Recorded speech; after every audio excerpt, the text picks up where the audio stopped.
वासना कुछ कम होंगे, नहीं तो हमें तो दिन रात ये लूट रहे हैं। दिन रात हमारा मन भगवान में ना लगकर ये संसार में ही उलझा रहता है।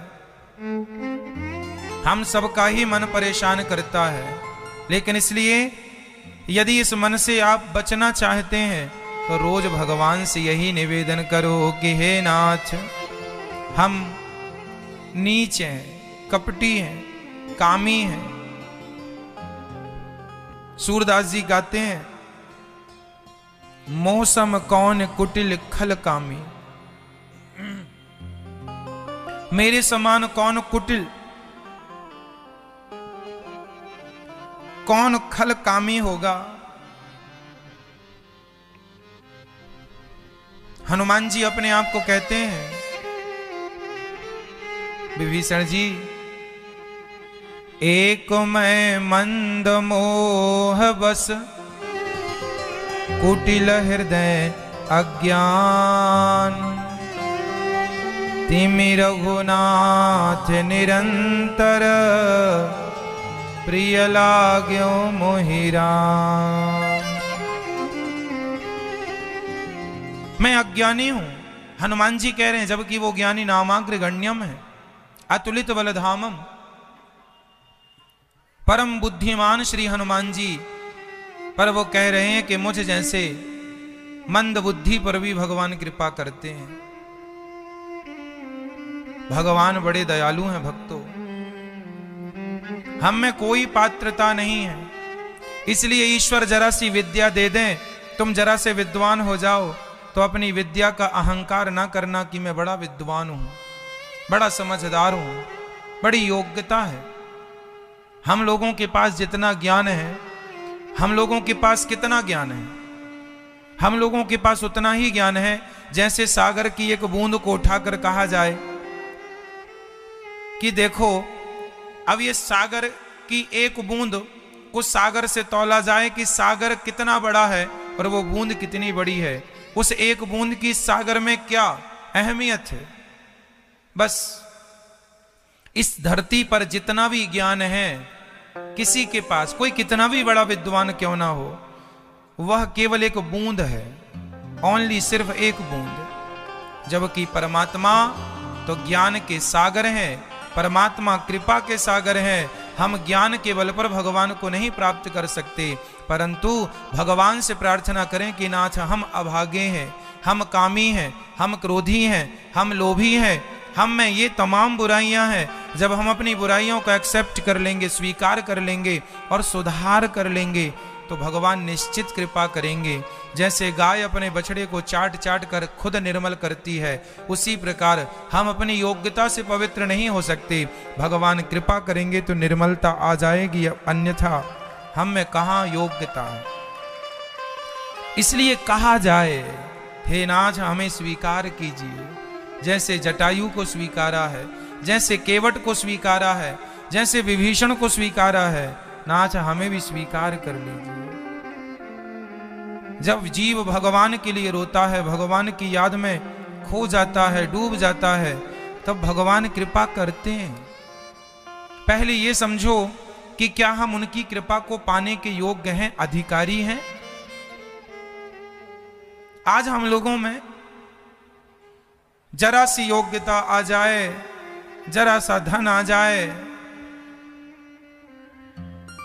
कोई विद्वान हो जाए ना, तो वो बात नहीं करता, अरे तुम लोग तो मूर्ख हो, तुमसे क्या बात करें। वो अपने को बड़ा विद्वान मान लेता है। वो ये सोच लेता है कि ये लोग तो हमसे बात करने के लायक भी नहीं है।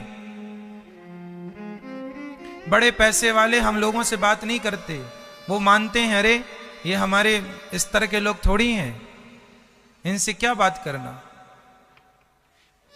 तो ये जो अहंकार है जीव का, जरा जरा सी बातों का घमंड है, जरा जरा सी, ये भूल जाता है प्राणी कि ये कुछ दिन का ही खेल है, सबका खेल खत्म हो गया।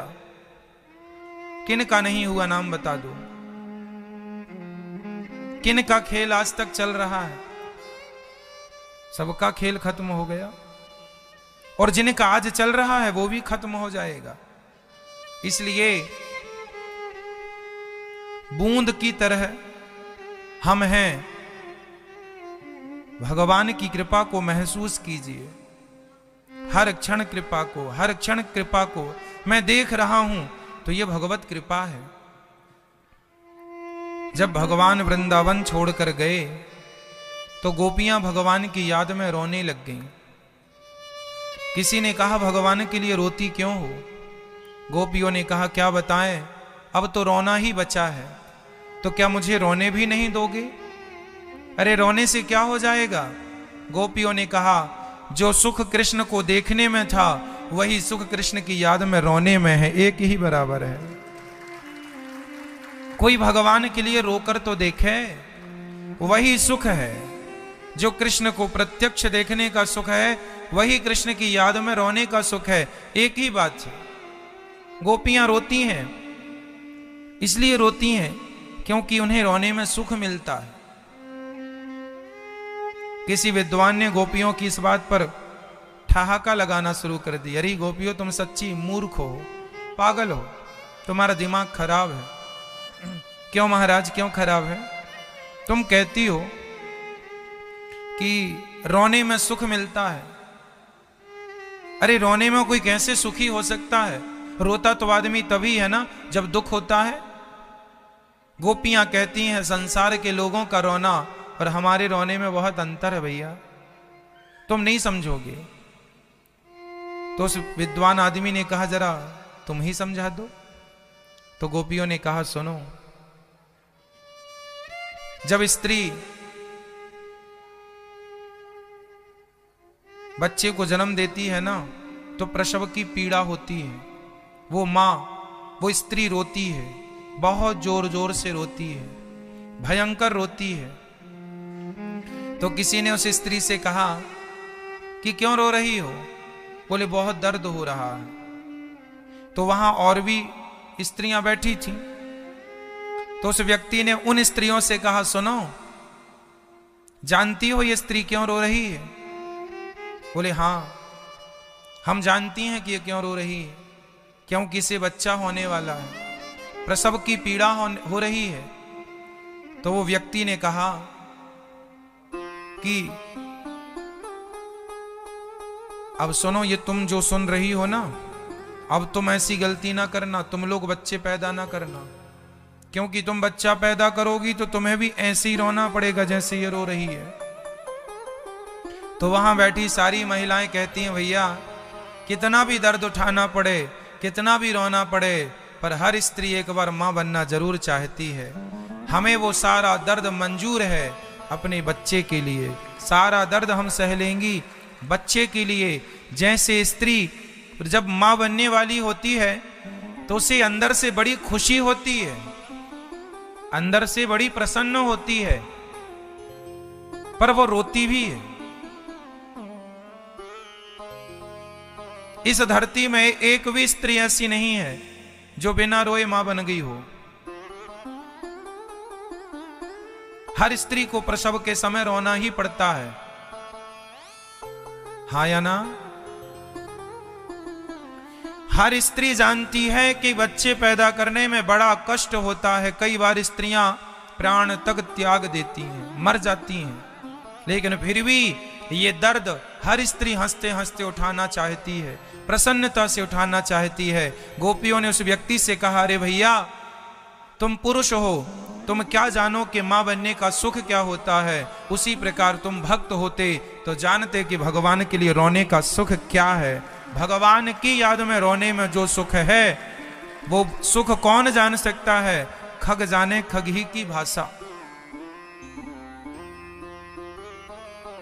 एक प्रेमी ही इस प्रेम को समझ सकता है। हमें रोने दो। जब गोपियां भगवान की याद में रो रही, चारों तरफ बस भगवान की चर्चा है। एक सखी बोली आज मैंने एक सपना देखा है, आज मुझे कृष्ण का दर्शन हुआ है, सपने में भगवान मिल गए।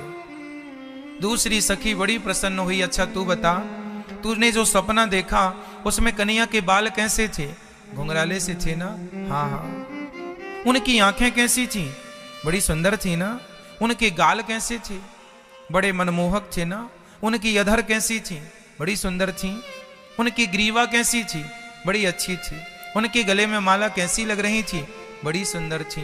गोपियां भगवान की छवि को एक एक अंग का ध्यान करती हैं। भगवान के गाल ऐसे को स्वप्न आता है तो सब उसी के पास जाकर बैठ जाती हैं। सखी क्या कहा तुझसे सपने में? क्या ये नहीं कहा कि मैं आऊंगा? एक सखी रोने लगी, सुनो सपना आया तो था, आए तो थे पर कहा कुछ नहीं। तो दूसरी सखी रोने लगी, लगता है अब नहीं आएंगे। तभी पीछे से एक सखी बोली, सुनो सुनो मेरे भी सपने में आए हैं श्याम सुंदर। अच्छा क्या कहा? कहा कुछ नहीं, मैं माखन लेके जा रही थी तो पीछे से मटकी तोड़ दी। अच्छा तूने देखा नहीं? तूने पकड़ा नहीं उन्हें? पकड़ा तो था, तभी नींद खुल गई और जब देखा तो मैंने अपने हाथ को ही पकड़ रखा था। आंख खुली तो उसने अपने हाथ को पकड़ रखा था और स्वप्न में ऐसा लग रहा था कि मैंने श्याम सुंदर को पकड़ा है। अब सारी सखियों ने सपना देखा। स्वप्न में भगवान का दर्शन। एक बात याद रखो कि जो भगवान की ओर चल रहे हैं, भक्ति के रास्ते पर चल रहे हैं, उन्हें भगवान मिलेंगे। पर भगवान के मिलने की शुरुआत स्वप्न से होती है। जब आपको सपने में भगवान का दर्शन होने लग जाए तो समझ लेना कि अब भगवान की कृपा होने वाली है।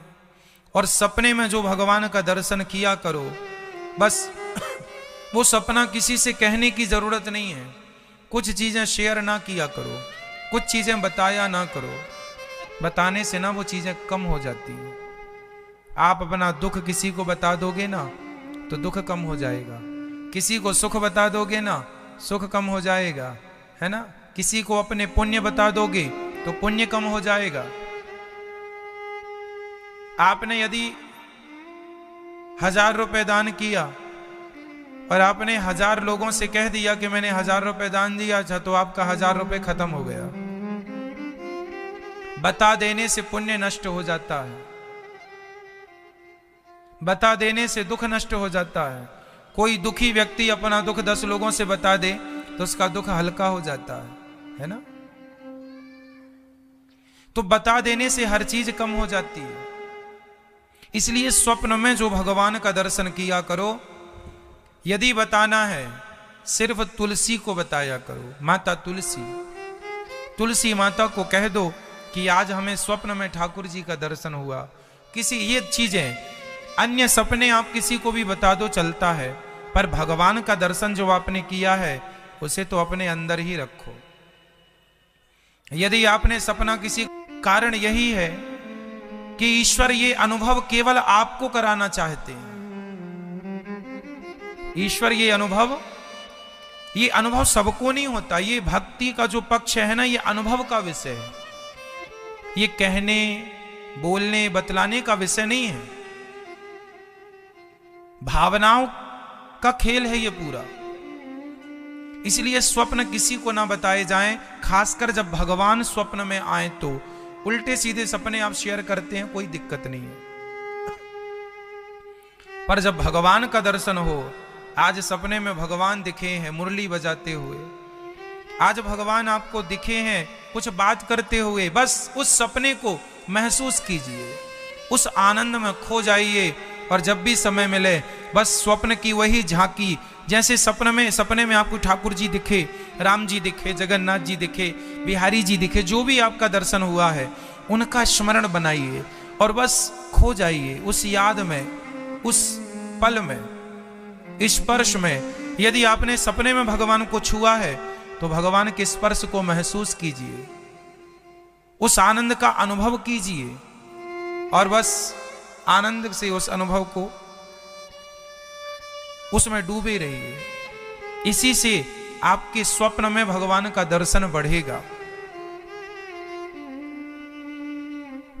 यदि सपना बताना भी है तो फिर अपने गुरु जी को बताइए सिर्फ।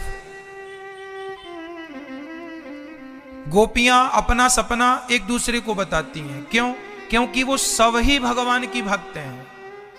यदि आपने अपना स्वप्न अयोग्य व्यक्ति को बता दिया कि आज हमारे सपने में भगवान आए थे, तो वो तो हंस हंसा के चला जा रहे, पागल हो, दिमाग खराब हो गया तुम्हारा। वो क्या जाने, वो नहीं समझ सकता, वो अपनी जगह सही है। क्योंकि जिसको कांटा लगा ही नहीं, वो कांटे चुभने का दर्द कैसे फील कर सकता है? क्यों जी? क्यों? सबका अपना अपना भाव है भाई। मुझे कांटा लगा है तो मुझे पता है कि दर्द कितना हो रहा है। आपको नहीं लगा और मैंने कहा भाई साहब मुझे बड़ा दर्द है, तो आप तो हंस ही देंगे, रे महाराज पागलपन क्या है, दर्द वर्द थोड़ी होता है ना। लेकिन जैसे चुभता है ना, वो जानता है कि कांटे का दर्द क्या है। ये अनुभव है। भक्ति सिर्फ आपके अनुभव पर आधारित है, केवल आपके प्रेम पर आधारित है, केवल आपको एहसास होगा। एहसास,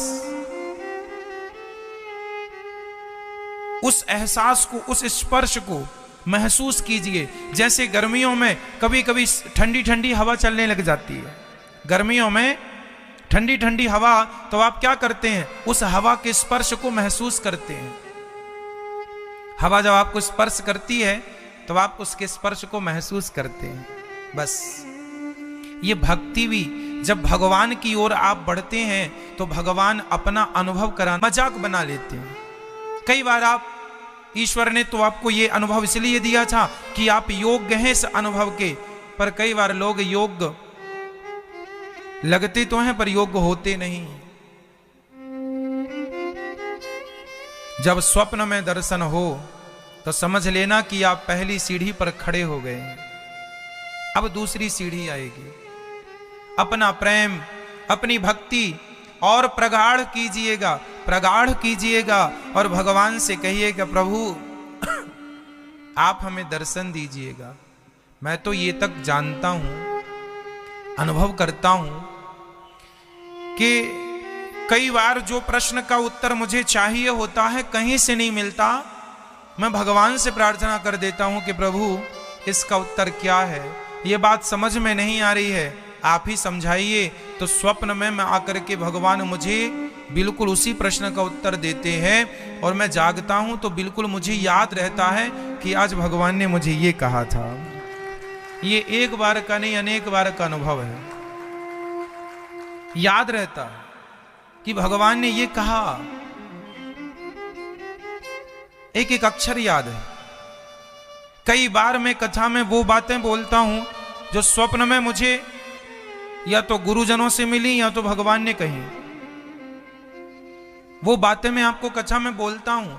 कई बार कथा में, कई बार बहुत अच्छी अच्छी बातें, जो ज्ञान हमसे छूट रहा था उस ज्ञान की तरफ भगवान हमें खींच कर ले जाते हैं। तब मैं फिर उन बातों पर आपको समझाता हूं, उनका उदाहरण इत्यादि देकर। तो ये अनुभव है। तो गोपियां भगवान को स्वप्न का भाव रख रही हैं कि आज मैंने सपने में भगवान को देखा, आज मैंने ऐसे देखा, आज मैंने ऐसे देखा।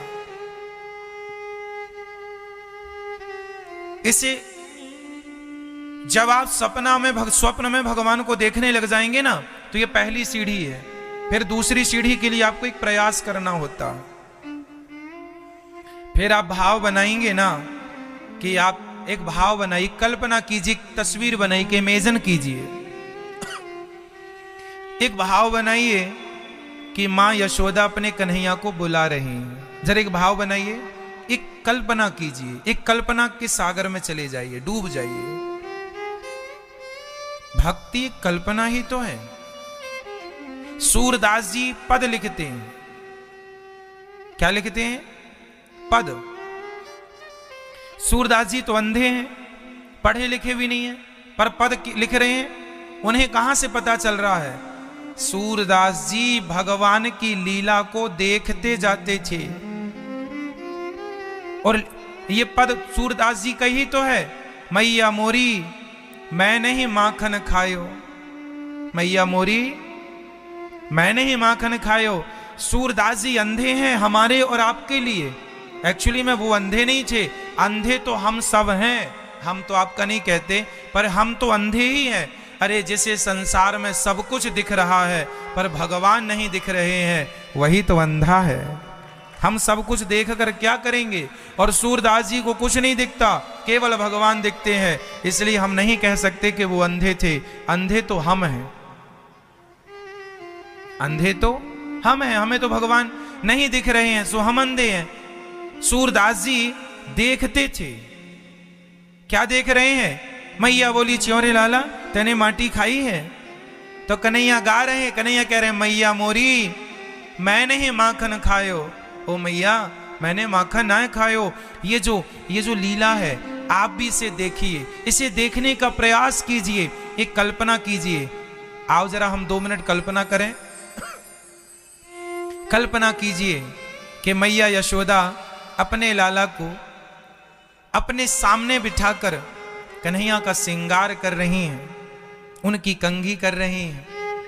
बाल बड़े बड़े हैं श्याम सुंदर के, तो बालों का जूड़ा बना रही हैं। वाह, माँ यशोदा ने बालों का जूड़ा बनाया और उस जूड़े में सुंदर सा मोर का पंख लगा दिया।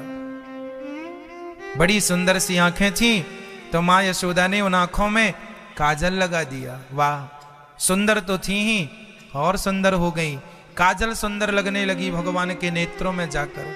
भाव बनाइए कि भगवान को अब माँ ने काजल लगाकर उनके गले में सुंदर मोतियों के माला पहना दी है। ये जो कहा जा रहा है, इसे अपनी आंखों से देखने का प्रयास, दर्शन इन आंखों से नहीं हो सकता। ये दर्शन केवल भाव के चक्षुओं से हो सकता है, भाव की आंखों से हो सकता है। बिना भाव के ये जो आंखें हैं, ये तो टॉर्च है एक प्रकार की, बस देखते रहो संसार को। जो भाव की दृष्टि है, भाव के चक्षु हैं, उन्हें जगाना होगा, उन्हें खोलना होगा। देखने वाला सामान्य व्यक्ति, देखो सबका देखने का ढंग अलग अलग होता है। कोई देखता है कि ये स्त्री है, कोई देखता है ये पुरुष है। लेकिन संत लोग क्या देखते हैं? संत लोग ये नहीं देखते कि स्त्री है। गोस्वामी तुलसीदास जी जिन्होंने रामचरितमानस लिखी, उन्होंने स्त्री को स्त्री के नजरिए से नहीं देखा, उन्होंने पुरुष को पुरुष के नजरिए से नहीं देखा, उन्होंने चींटी को चींटी के रूप में नहीं देखा, उन्होंने हाथी को हाथी के रूप में नहीं देखा, उन्होंने तो सबको केवल सिया राममय देखा। केवल भगवान है, सब भगवान है। उन्होंने देखा ही नहीं स्त्रियों को, उन्होंने देखा कि ये मेरी सीता है, माता सीता। इन्होंने हर पुरुष को राम की दृष्टि से देखा। और सच कहूं तो आपके अंदर राम है, आपके अंदर ईश्वर है, आपके अंदर जो चेतन शक्ति आत्मा है वह ईश्वर ही है। सबके अंदर भगवान है, सबका पर देखने का नजरिया है। आप बताओ, आपके पास शालिग्राम भगवान अभी है या नहीं? हाँ या ना? मैया बताओ, आपके पास शालिग्राम भगवान है या नहीं? अभी हैं वर्तमान में आपके पास, यहां हैं? हाँ या ना? कहां है? तो आओ हम आपको दिखाते हैं। हम सभी के पास शालिग्राम जी अभी भी हैं। ध्यान से देखो मेरी आंखों को, और आप अपनी आंखों को भी देख सकते हैं। मेरी आंखों में ध्यान से देखिए, यहां वहां तो सफेद है, पर बीच में एक गोल काला है। शालिग्राम जी कैसे होते हैं? गोल होते हैं, काले होते हैं। तो हमारी और आपकी आंखों में क्या है? सबकी आंखों में जोड़ी से 2 शालिग्राम जी तो सबके पास आंखों में। देखने को ये आंखें हैं, पर देखने वाला भक्त देखे तो आपकी आंखों में ही भगवान का दर्शन कर ले। मेरे शालिग्राम जी है, मेरे ठाकुर जी है, मेरे गोविंद बैठे हैं आपकी आंखों में। कंस को कंस की पत्नी दाल परोस रही थी एक दिन, तो दाल में जीरा छौंका लगाते समय जरा काला पड़ गया, तो दाल परोसी तो कंस भाग गया थाली छोड़ के, अरे ये देख कृष्ण बैठा है। पत्नी ने कहा कृष्ण कहाँ है? बोले वो देख दाल में काला काला कृष्ण बैठा है। कंस को बता दिया था नारद जी ने कि कृष्ण काला है, सांवला है, बस अब काली जिस वस्तु को देखे कंस भाग जाए कि ये कृष्ण है। जो दाल के जीरे में भी भगवान का दर्शन करता हो, वो कंस भले दुष्ट रहा हो, लेकिन आखिरी समय में वो सब जगह भगवान का दर्शन करने लग गया था, इसलिए भगवान ने उसकी परम सदगति की। वही गति जो मां कौशल्या को, मां यशोदा और दशरथ जी को जहां भेजा, कंस को भी भगवान ने वहीं भेजा, क्योंकि सब में भगवान, इसलिए सब में ईश्वर का दर्शन करने का भाव जाग जाए सब अच्छा है। हम सबकी आंखों में, शालिग्राम जी बैठे हैं, सबकी आंखों में भगवान है, सब में भगवान है, पर अब ये बुद्धि स्वीकार कर ले तो, स्वीकार नहीं करे तो फिर ये बातें केवल सुनने में ही अच्छी लग रही हैं, स्वीकार नहीं करेंगी सब बेकार है। अरे बुद्धि स्वीकार कर ले तो कण कण में भगवान है, और स्वीकार ना करे तो भगवान को भी आदमी कहे कि तो भगवान नहीं है। दुर्योधन कृष्ण को कहता था ये भगवान नहीं है, रावण राम जी को कहता था ये भगवान नहीं है, क्योंकि अर्जुन की बुद्धि तो स्वीकार कर रही थी कि ये भगवान है, पर दुर्योधन की बुद्धि स्वीकार नहीं कर रही थी। विभीषण की बुद्धि ने स्वीकार कर लिया कि ये भगवान है, पर रावण की बुद्धि ने आखिरी दम तक स्वीकार नहीं किया कि ये भगवान है। जब बाण लग गया, धरती पे गिर गया, तब उसने स्वीकार किया कि ये भगवान है, रावण ने। तो पता नहीं हमारी बुद्धि कब एक्सेप्ट करेगी, कब स्वीकार करेगी। इसलिए सबको भगवान में देखने का प्रयास कीजिए, भगवान से यही प्रार्थना कीजिए कि प्रभु जहां मैं देखूं बस आपको ही देखूं, आपके सिवा मुझे कुछ देखना ही नहीं है। गोपियां जहां देखती हैं बस कृष्ण देखती हैं, वो बातें किसकी करती हैं? केवल कृष्ण की, किसी और की बातों से कोई तात्पर्य नहीं, कोई लेना देना नहीं। हम क्या करेंगे जमाने की बातें करके? बहुत कर ली हमने बातें दुनिया की, अब भगवान की बातें कर लो, क्योंकि दुनिया की बातों से कोई अर्थ निकलने वाला नहीं है। पानी का मंथन करोगे कुछ नहीं निकलेगा, दही का मंथन करोगे तो मक्खन निकलेगा। संसार की बातें ऐसी ही हैं जैसे पानी का मंथन है, और भगवान की बातें ऐसी हैं जैसे दही का मंथन है। दही के मंथन से भगवान रूपी मक्खन निकलेंगे। संसार की बातों को करते रहो, करते रहो, क्या फायदा? क्या होगा? हमारी पड़ोसन ऐसी, हमारा पड़ोसी ऐसा है, क्या होगा? जमाना ऐसा है, जमाना वैसा है। हम आपकी अच्छाई देखें या बुराई देखें, दोनों में ही हमें कोई लाभ नहीं है। क्यों? हम आपकी अच्छाई देखें, इससे भी हमारा कोई लाभ नहीं है, और हम आपकी बुराई देखें, इससे भी हमारा कोई लाभ नहीं। अच्छाई और बुराई किसी और की ना देखकर अपनी ही देखी जाए, और बचे हुए समय को भगवान की शरण में लगाया जाए, अर्थात भगवान के ध्यान में, भगवान के चिंतन में। इसी से जीव मात्र का कल्याण है। लेकिन ना जाने क्यों लोग अपने समय को बर्बाद करते हैं, व्यर्थ की बातें करके अशांत होते हैं, रोते हैं, चिल्लाते हैं, चीखते, परेशान होते हैं।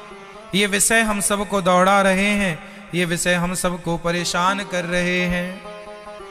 भगवान ने आज उद्धव जी से कहा कि उद्धव जी आज मुझे अपनी गोपियों की याद आ रही है, क्या तुम जा सकते हो?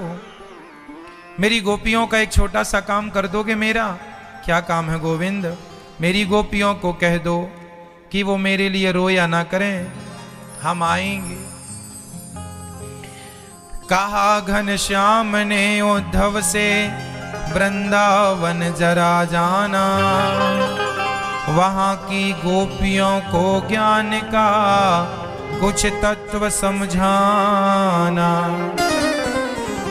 विरह की वेदना में वे सदा बेचैन रहती हैं, तड़प कर आह भरती हैं, रो रो कर ये कहती हैं, है प्रेम जगत में सार, और कुछ सार नहीं। मन कर ले प्रभु से प्यार, और कुछ सार नहीं। सारी गोपियां जब रोईं तो भगवान ने उद्धव जी से कहा, देखो गोपियां रो रही हैं, तुम जाओ उन्हें समझाओ। कहा उद्धव ने हंसकर, मैं अभी जाता हूं वृंदावन,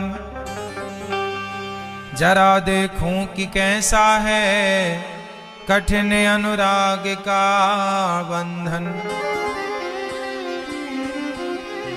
है कैसी गोपियां जो ज्ञान बल को कम बताती हैं, निरर्थक लोक लीला का यही गुणगान गाती हैं।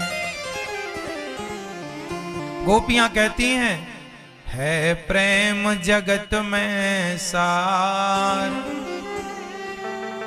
है प्रेम जगत में सार, और कुछ सार नहीं। मन कर ले प्रभु से प्यार, और कुछ सार नहीं। केवल प्रेम।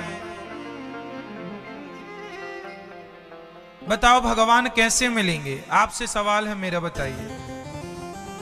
भगवान को पाना है तो कैसे पाओगे? कौन सा रास्ता अपनाओगे? कहां जाओगे? जंगल में भगवान मिलते हो तो चलो हम सब जंगल चलते हैं। घर परिवार का त्याग करने से भगवान मिलते हो तो आओ हम सब घर परिवार का त्याग कर लेते हैं।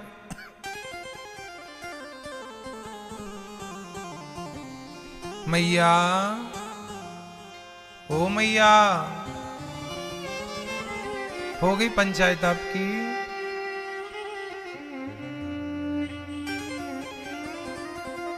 यदि जंगल जाने से भगवान मिल जाएं तो चलो जंगल हम सब चलते हैं, मिल जाएंगे। घर परिवार छोड़ देने से भगवान मिलते हैं तो चलो हम सब छोड़ देते हैं। ना तो कुछ छोड़ने से भगवान मिलेंगे, ना तो जंगल जाने से भगवान मिलेंगे, ना तो एक पांव से खड़े होने में भगवान मिलेंगे। भगवान जब भी मिलेंगे तो प्रेम करने वाले भक्त को भगवान मिलेंगे। इसलिए प्रेम करो। जंगल में जाके प्रेम कर सकते हो तो जंगल में जाकर करो, और घर में रहकर प्रेम कर सकते हो भगवान से तो घर में रह के ही कर लो। भगवान तक पहुंचना है तो रास्ता एक ही है, दो रास्ते नहीं। कौन सा रास्ता है? मोहन प्रेम बिना नहीं मिलते, चाहे कर लो कोटि उपाय। बिना प्रेम के भगवान मिल ही नहीं सकते। इसलिए प्रेम जरूरी है। कितना कितना प्रेम जरूरी है? उतना ही जितना हम अपने बच्चों से करते हैं। जैसे एक मां अपने बेटे से प्रेम करती है, जितना प्रेम एक मां अपने पुत्र से करती है, जितना प्रेम एक पिता अपने पुत्र से करता है, इतना प्रेम यदि भगवान से हो जाए तो निश्चित उसे भगवान मिल ही जाएंगे। पर विडंबना तो यह है कि प्रेम होता ही नहीं। दो बेटे हैं तो दोनों से हो जाएगा, चार बेटे हैं तो चारों से हो जाएगा, पर भगवान से प्रेम नहीं हो पाता लोगों का। यही तो माया है। मोतियाबिंद कहां होता है? आंखों में। आंखों से होता है, आंखों में होता है, और मोतियाबिंद आंखों को ही ढक लेता है। दिखते ही नहीं कुछ। जैसे बादल सूर्य से ही होते हैं और सूर्य को ही ढक लेते हैं, बादल सूर्य से ही होते हैं और सूर्य को ही ढक लेते हैं। मोतियाबिंद आंखों में होता है, आंखों को ही ढक लेता है। उसी प्रकार आपके अज्ञान ने आपसे ही जन्म लिया है और अज्ञान ने ही आपको ढक रखा है। आपको समझ ही नहीं आ रहा है।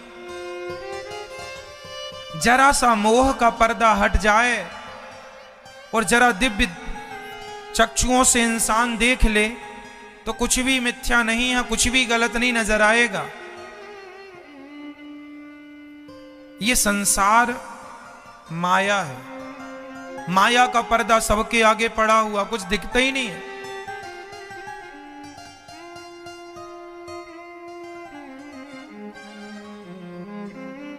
कुछ दिख ही नहीं रहा है।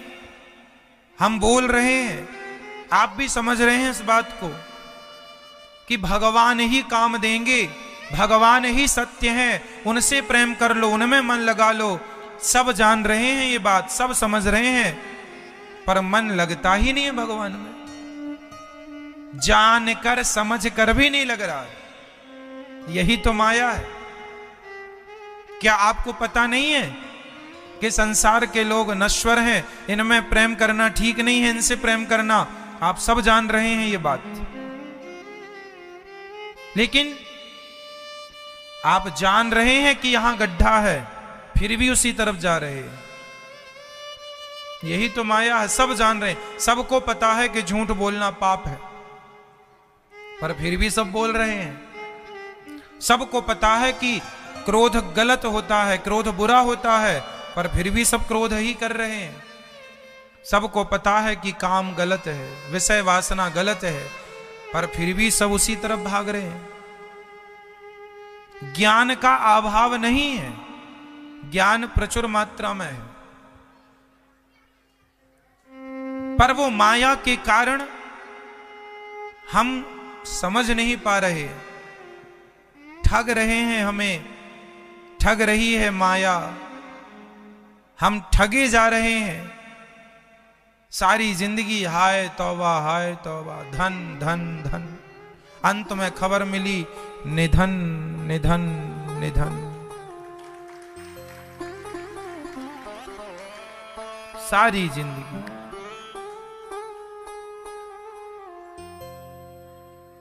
कुछ नहीं, खाली का खाली है। इसलिए कहता हूं कि भगवान से प्रेम कर लो, कितना जितना पर हो जाए तब। स्पष्ट लिखा हुआ है, मिलहि न रघुपति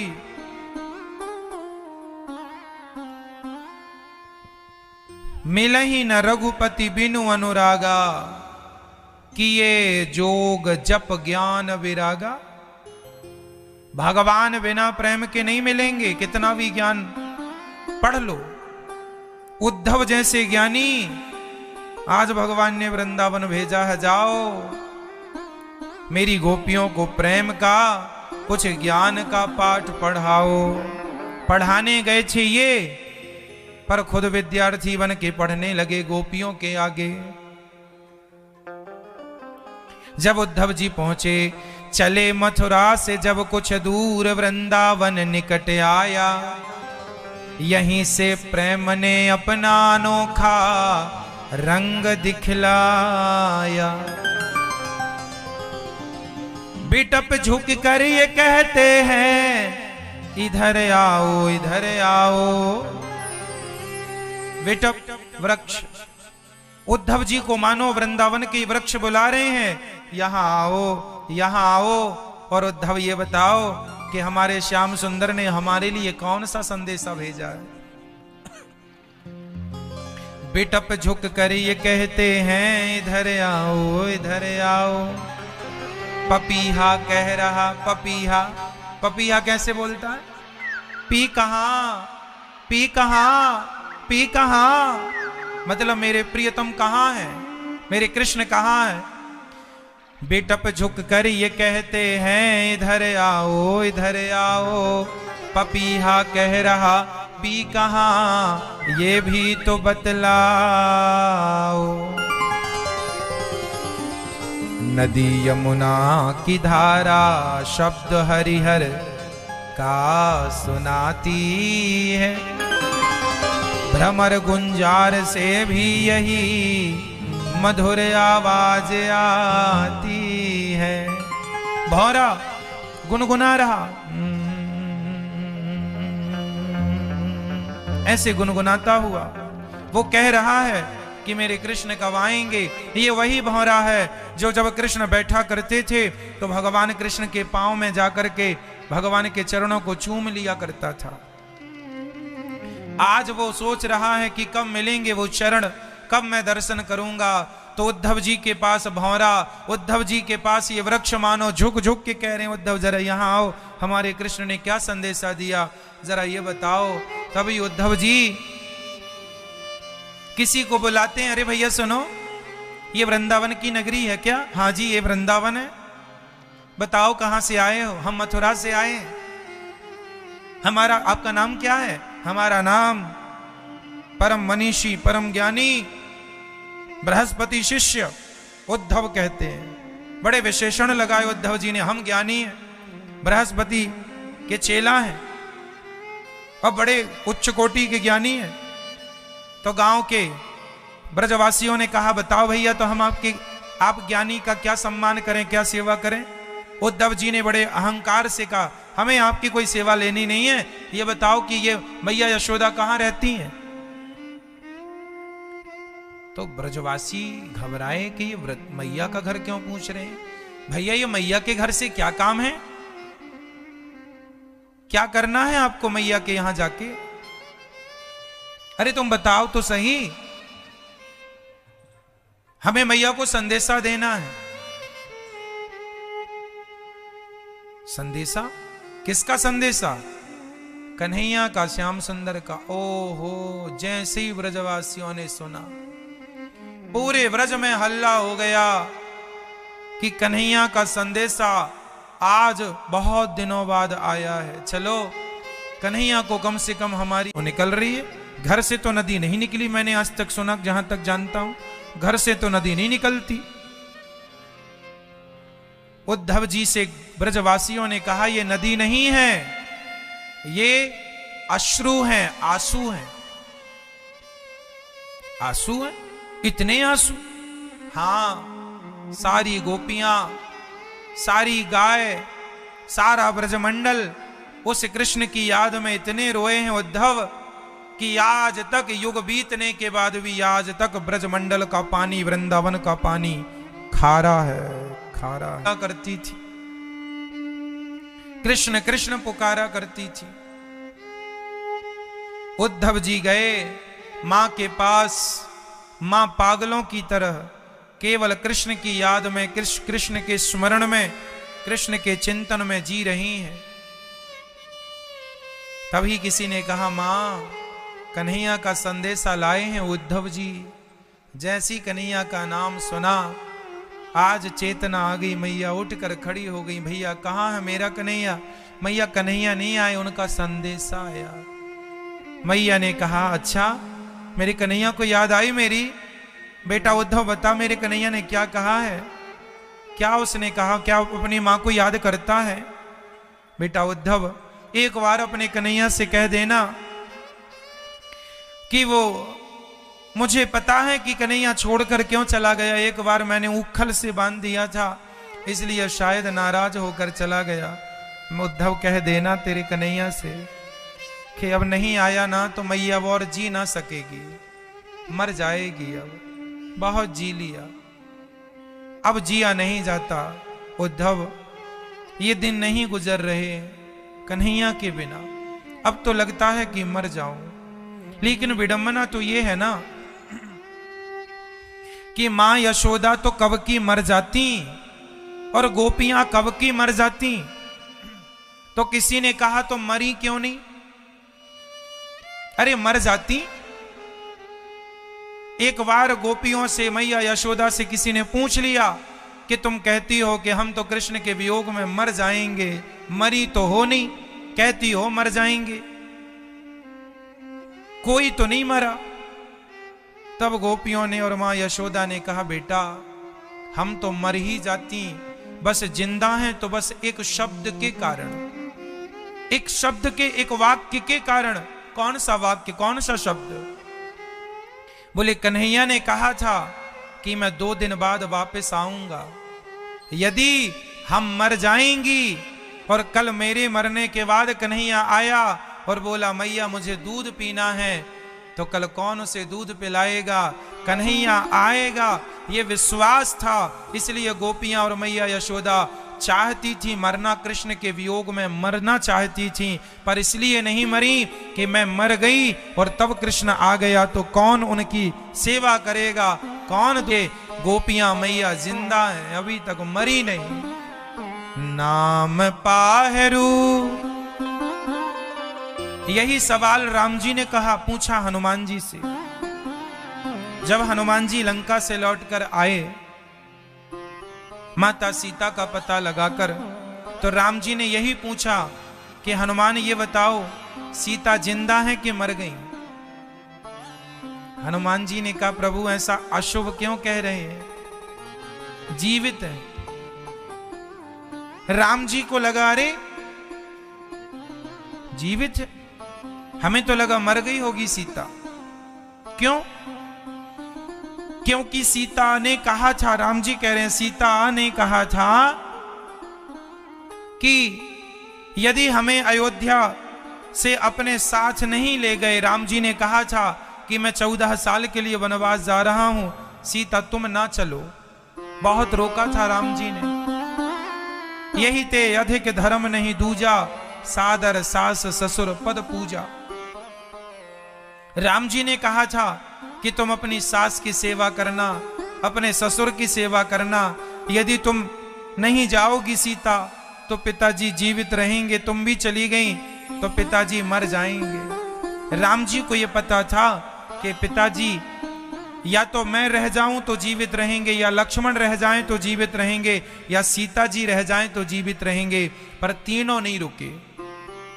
राम जी ने समझाया माता सीता को, रुक जाओ मत जाओ, पर नहीं मानी माता सीता। सीता जी बोली यदि मैं नहीं गई तो मैं मर जाऊंगी, ऐसा सीता माँ ने कहा। आप 14 साल बाद जब आएंगे ना तब आप सीता को जीता हुआ नहीं पाएंगे। तो राम जी कह रहे हैं हनुमान जी, जो सीता अयोध्या में राम के बिना नहीं रह सकती थी, वो सीता लंका में राम के बिना कैसे है, जिंदा कैसे है? अयोध्या में तो कह रही थी कि आपके बिना मर जाऊंगी, तो लंका में मेरे बिना क्यों नहीं मरी, कैसे जीवित है? ये बताओ हनुमान जी, कैसे जीवित है, मरी क्यों नहीं? तब हनुमान जी ने कहा प्रभु माता सीता तो मरना चाहती हैं। हनुमान जी जब लंका गए तो माता सीता यही तो कह रही थी, अवनि न आवत एक अंगारा, एक भी तारा गिर जाता, मुझे आग मिल जाती। माता सीता थोड़ी थोड़ी जंगल की लकड़ियां रोज समेटा करती थी। वहां अशोक वाटिका में जो लकड़ी गिरती थी ना, वो रोज समेटा करती थी थोड़ी थोड़ी, और सारी लकड़ियों को इकट्ठा रख रही थी। और लकड़ियां अच्छी खासी हो गई थी, बस अब सीता मां कह रही थी कि जरा सी आग मिल जाए तो जला लूं और मर जाऊं। हनुमान जी जब गए उस समय सीता माता आग ही तो मांग रही थी। तब हनुमान जी ने अपनी अंगूठी गिरा दी, राम जी वाली। सीता मां को लगा कोई अंगार गिरा है। चकित चितव मुंदरी पहचानी, और पहचान लिया। तब हनुमान जी ने कहा, नाम पाहरू दिवस निसी,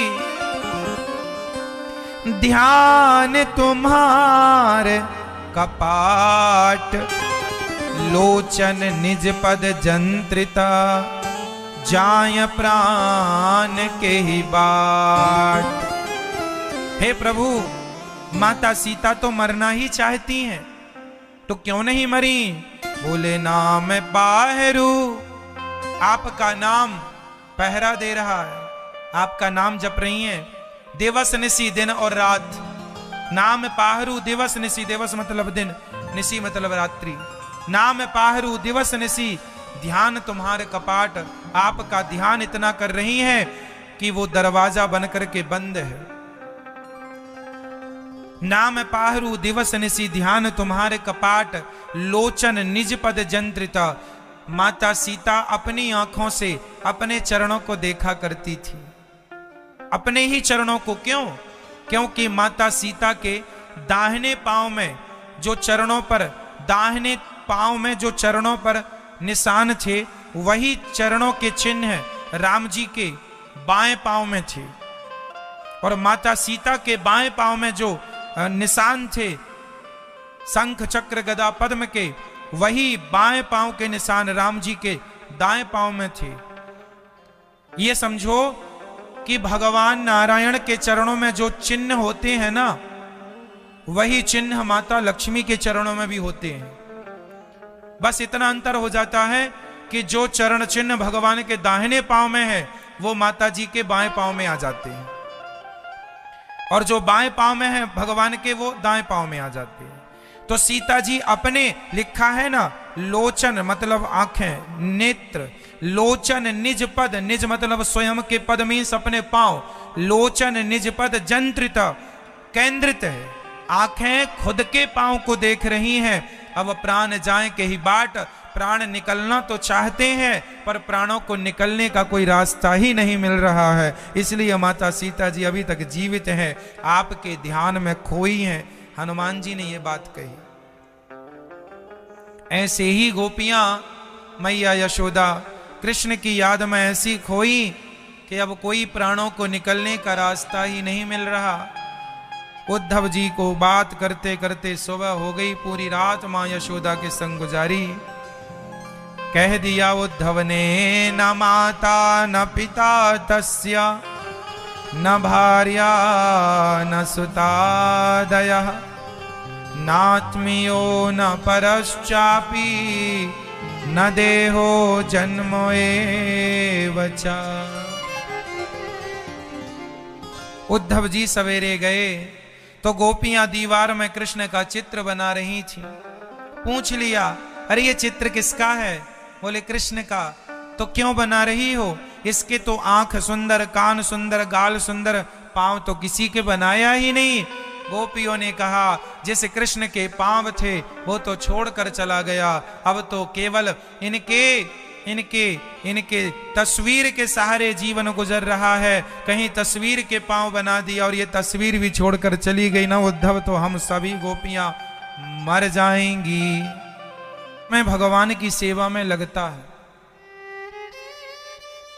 इसलिए उद्धव जैसे ज्ञानी चरणों में गिर पड़े राधा रानी के, कहने लगे, मां मैं ज्ञान नहीं, आपके चरणों की धूल ही चाहता हूं।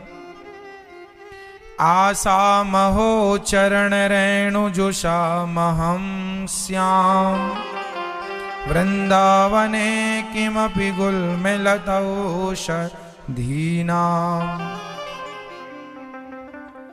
यादुस्त्यजं स्वजन मार्यपथं च हित्वा, भेजुर्मुकुंद पदवीं श्रुतिभिर्विमृग्याम्। हमें अपने चरणों की धूल देकर मां भगवती अपने चरणों से लगा लो। हम ज्ञानी हैं, व्यर्थ के ज्ञानी हैं। आज पता चला कि ये गोपियां ही सफल हैं, ये गोपियां ही धन्य हैं जो भगवान की याद में रोती हैं, जिनकी आंखों में भगवान के लिए आंसू हैं। बस वही लोग सबसे अमीर हैं, और जिनकी आंखों में संसार के लिए आंसू हैं वही सबसे गरीब हैं। ये अमीरी गरीबी का पैरामीटर है। संसार के लिए रोने वाला व्यक्ति गरीब है और भगवान के लिए रोने वाला व्यक्ति अमीर है। इसलिए भगवान के लिए रोया जाए, भगवान की याद में रोया जाए, तो वो आंसू भी सफल हैं, आंसू भी सार्थक हैं। इसलिए कन्हैया को एक रोज रोकर पुकारा, कृपा पात्र किस दिन बनूंगा तुम्हारा।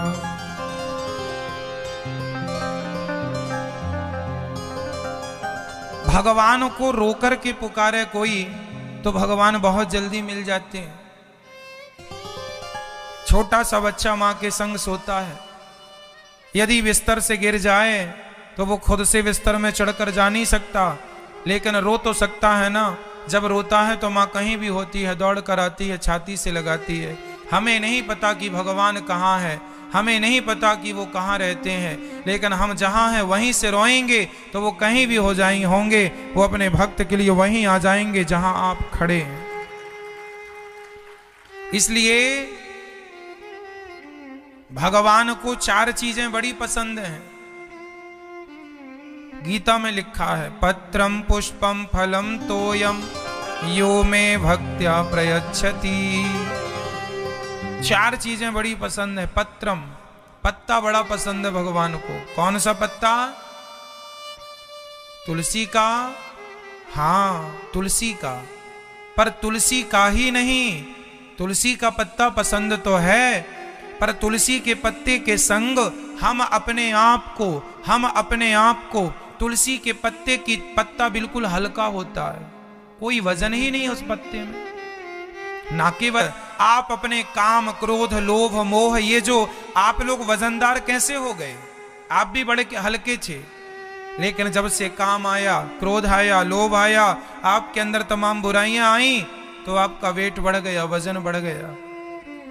ये वजन, लोग कहते ना हम बड़े वजनदार हैं, लोग कहते ना उनका तो बड़ा वजन है।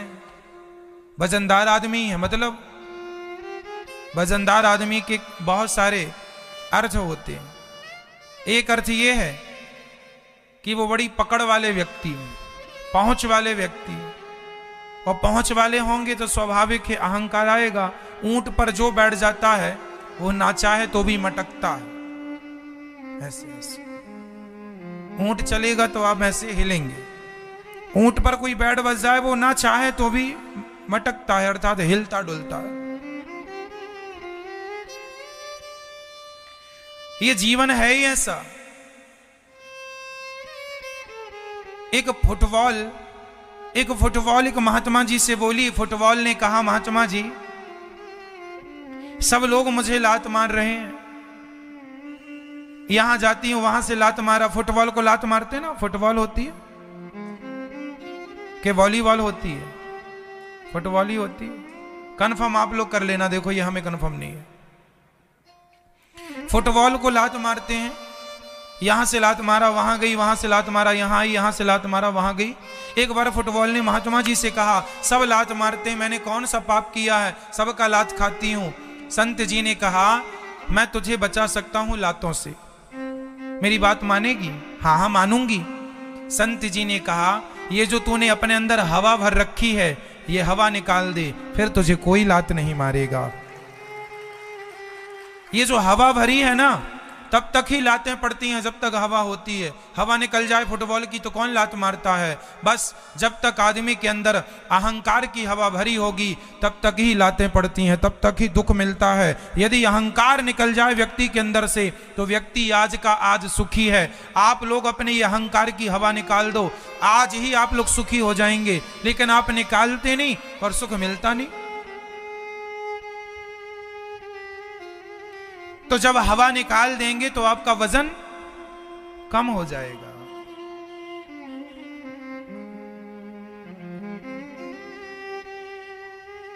तुलसी ये फंसी क्यों है? आप लोग फंसे हैं ना संसार में, पत्नी, पति, पुत्र, पैसा, सब फंसे पड़े हैं। एक बहुत बड़े इंजीनियर ने एक गाड़ी बनाई। उस जमाने का समय था जब गाड़ियां नई नई आविष्कार हो रही थी, गाड़ियों का लोग आविष्कार कर रहे थे, इंजन बना रहे थे अपनी अपनी गाड़ी। एक सज्जन ने गाड़ी बनाई, पर समस्या यह हुई कि गाड़ी जब बन गई पूरी, तो वो अपने जैसे गैरेज में गाड़ी बनाई, उस गैरेज का मुंह इतना था कि अब वो गाड़ी निकल ही नहीं रही। अंदर तो जगह थी, अब जैसे ये पांडाल बड़ा है पर गेट छोटा है, तो उसने गाड़ी अंदर तो बना ली। अब जब बना के निकालने लगा तो वो गेट से 4-5 इंच गाड़ी बड़ी थी, निकले ना। अब बड़ा परेशान इंजीनियर के, मैंने इतनी बड़ी गाड़ी बनाई, वहां ले जाना है, सब लोग आए हैं देखने के लिए और ये गाड़ी निकल ही नहीं रही है। तभी वहां से एक संत जी निकले। क्या हुआ? इंजीनियर ने कहा गाड़ी महाराज बनाई है, बड़ा मेहनत की, बड़ा पैसा लगा, निकल ही नहीं रही है। संत जी ने कहा एक उपाय है, निकल जाएगी। क्या? इसकी हवा निकाल दे, चारों टायरों की हवा निकाल देगा, नीची हो जाएगी, बाहर लाके भर लेना। फंसा तब तक है जब तक हवा भरी है, हवा निकल जाए तो कोई बंधन ही नहीं है। आप संसार में तब तक ही उलझे हैं जब तक हवा भरी है अहंकार की, काम की, क्रोध की, लोभ की। ये हवा निकल जाए वासनाओं की तो आप जैसा मुक्त कोई है नहीं, आप जैसा सुखी कोई है नहीं। लेकिन आप बंधे हुए क्यों हैं? क्योंकि हवा भर रखी आप लोगों ने व्यर्थ की। समझ आ रहा है ना आपको? गाड़ी तब तक फंसी रही जब तक हवा नहीं निकाली गई, और हवा निकाल दी गई टायरों की तो भाई हवा निकाली तो स्वाभाविक वो नीचे हो जाएगी, निकल गई आराम से, बाहर लाके भर दी। तो बंद फंसा कब तक है? आप लोग कहते हैं ना महाराज जी हम बड़े फंसे हैं काम में, हम कक्षा में आ तो जाते पर फंसे हैं, काम में फंसे हैं, जिम्मेदारियों में फंसे हैं। आप तब तक फंसे रहोगे और फंसे फंसे ही मर जाओगे, हमें पता है। फंसे हो, फंसे फंसे मर जाओगे। वो गाड़ी भी फंस गई, गाड़ी तब निकली जब हवा निकली, आप भी तब तक फंसे रहेंगे जब तक आपकी भी हवा नहीं निकल जाए। इसलिए हवा निकाल दो अहंकार की, क्रोध की, और पत्ते की तरह हल्के हो जाओ। कोई वेट ही नहीं है, इसका वजन ही नहीं है। जब भगवान को तुलसी ना चढ़ाओ, अपने आप को तुलसी बना के अपने आप को भगवान के चरणों में समर्पित कर दो। प्रभु आज मैं आपको कुछ चढ़ाने नहीं लाया, आज मैं अपने आप को आपके चरणों में चढ़ाने के लिए आया हूं। आज अपने आप को चढ़ा दो। लड्डू सब चढ़ाते हैं, पैसे सब चढ़ाते हैं, सोना चांदी सब चढ़ाते हैं। सवाल यह हुआ कि सब चढ़ाने से काम नहीं होगा, अपने आप को चढ़ा दीजिए। प्रभु मैं आपका हूं, अपने आप को समर्पित कर दीजिए। मैं आपकी हूं, मैं आपका हूं, तब काम बनेगा। लेकिन हम वस्तु चलाते हैं, हम पत्रम, भगवान को पत्र ना चढ़ाएं, अपने जोर से अपने आप को मीन्स समर्पण करें। हे नाथ मैं आपका हूं, हे दीनानाथ मैं आपकी हूं, आप ही हमारी माता हो। हे श्रीमन नारायण हम आपके चरणों की शरण ग्रहण करते हैं। हे नाथ हमारा कोई सहारा नहीं है आपके सिवा। हे नाथ ये दुनिया हमें दुत्कारती है, ये दुनिया हम में कमियां देखती है। नाथ हमें आप स्वीकार कर लीजिए, हमें आपके सिवा और किसी का कोई सहारा नहीं है। अगर आप ही नहीं अपनाओगे तो नाथ हमें कौन अपनाएगा? आप ही स्वीकार नहीं करोगे हमें कौन स्वीकार करेगा? इस धरती में 135 करोड़ लोग हैं मेरे भारत में, लेकिन 135 करोड़ लोगों में एक भी व्यक्ति मेरा नहीं है। मेरे तो केवल आप हैं प्रभु, केवल आप हैं। मैं सबके बीच में होता हुआ भी अकेला हूं। और सच्ची बता दूं मेरी मां, तुम भले ये कहो कि हम भीड़ में बैठे हैं, पर भले तुम भीड़ में बैठे हो पर तुम अकेले ही हो।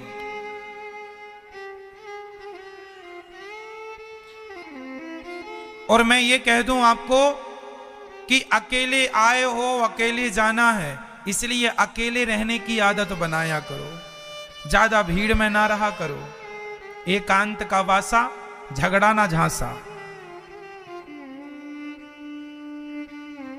एकांत का वासा झगड़ा ना झांसा। जो आदमी अकेला रहता है सुखी रहता है। दो लोग रहते हैं, भजन करने में एक आदमी पर्याप्त है। एक स्वामी विवेकानंद जी शिकागो गए तो उनके बगल में कोई अंग्रेज बैठा था, पूछ लिया स्वामी जी समय क्या हो गया? स्वामी विवेकानंद जी ने कहा 1। 1 घंटे बाद फिर बगल वाले ने पूछा कितना बज गया? स्वामी जी ने कहा 1। 1 घंटे बाद फिर पूछा स्वामी विवेकानंद जी से, क्यों कितना बज गया? स्वामी जी ने कहा 1। उसने कहा क्यों मेंटल हो क्या, पागल हो, दिमाग खराब हो, कोई नशा वशा किए हो क्या? स्वामी जी बोले ना जी, हम लोग तो भारतीय हैं, 24 घंटे प्रेम के नशे में रहते हैं, भगवान की भक्ति का नशा है, हम लोग नशे में हैं। अरे तो भाई आपसे 3 घंटे पहले पूछा तो 1, 2 घंटे पहले पूछा तो 1, और अभी पूछ रहे हैं 1, कैसे कैसे हो सकता है? स्वामी जी ने कहा 1 को समझ लोगे तो आगे की गिनती आ जाएगी, 10 बाद में समझ में आता है, 1 समझ में आता है। इस धरती पर कितनी भी गिनती आप पढ़ लो, लेकिन सत्य वो गिनती नहीं। सत्य तो यही है कि ईश्वर एक है, ब्रह्म एको ब्रह्म द्वितीयो नास्ति, एक परमात्मा। वो एक समझ में आ जाए, सब समझ लिया आपने। एक ही समझ में नहीं आया, कुछ समझ में नहीं आया। और सिद्धांत यही है मेरी मां, एक ना होगा तो 2 कभी नहीं हो सकता, एक नहीं होगा तो 3 भी कभी नहीं हो सकता, एक ना होगा तो 4 कभी नहीं हो सकता। चलो गणित जानते हो आप लोग तो बताओ, 1 नहीं होगा तो 2 हो जाएगा, 1 + 1 ही तो 2 होता है, क्यों?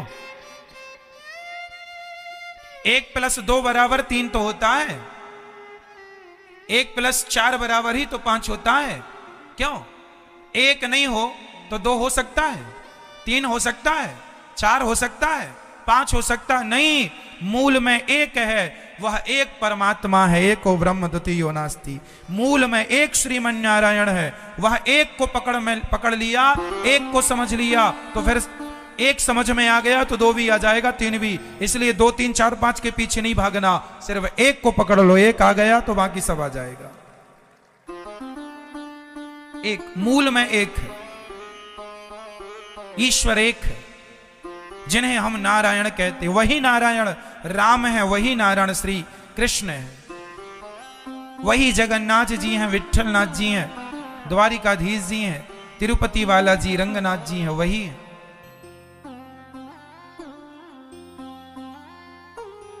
मैं पत्ता बनकर समर्पण कर दूं हे नाथ, मैं आपकी हूं, मैं आपका हूं, ये समर्पण चाहिए। तुलसी पत्ता ना चढ़ाओ, बल्कि अपने आप को पत्ते की तरह समर्पित करो। ये पत्रम पुष्पम, बताइए भगवान को कौन सा पुष्प पसंद है? गुलाब का, कमल का, चंपा का, चमेली का, मोगरा का, क्या कौन सा मैया? वो अपने मन को चढ़ाए भगवान के चरणों में, उसे भगवान स्वीकार करते हैं। ये जो बाग से तुम तोड़ कर लाए हो फूल, ये तुमने थोड़ी खिलाए हैं, ये तो बाग ने, परमात्मा ने खिला के भेजे हैं। ये पुष्प जो है, इसे कौन खिलाता है? ईश्वर ने तो खिलाए ना। माली यावत देख कर कलियन करे पुकार, फूले फूले चुन लिए काल हमारी बार।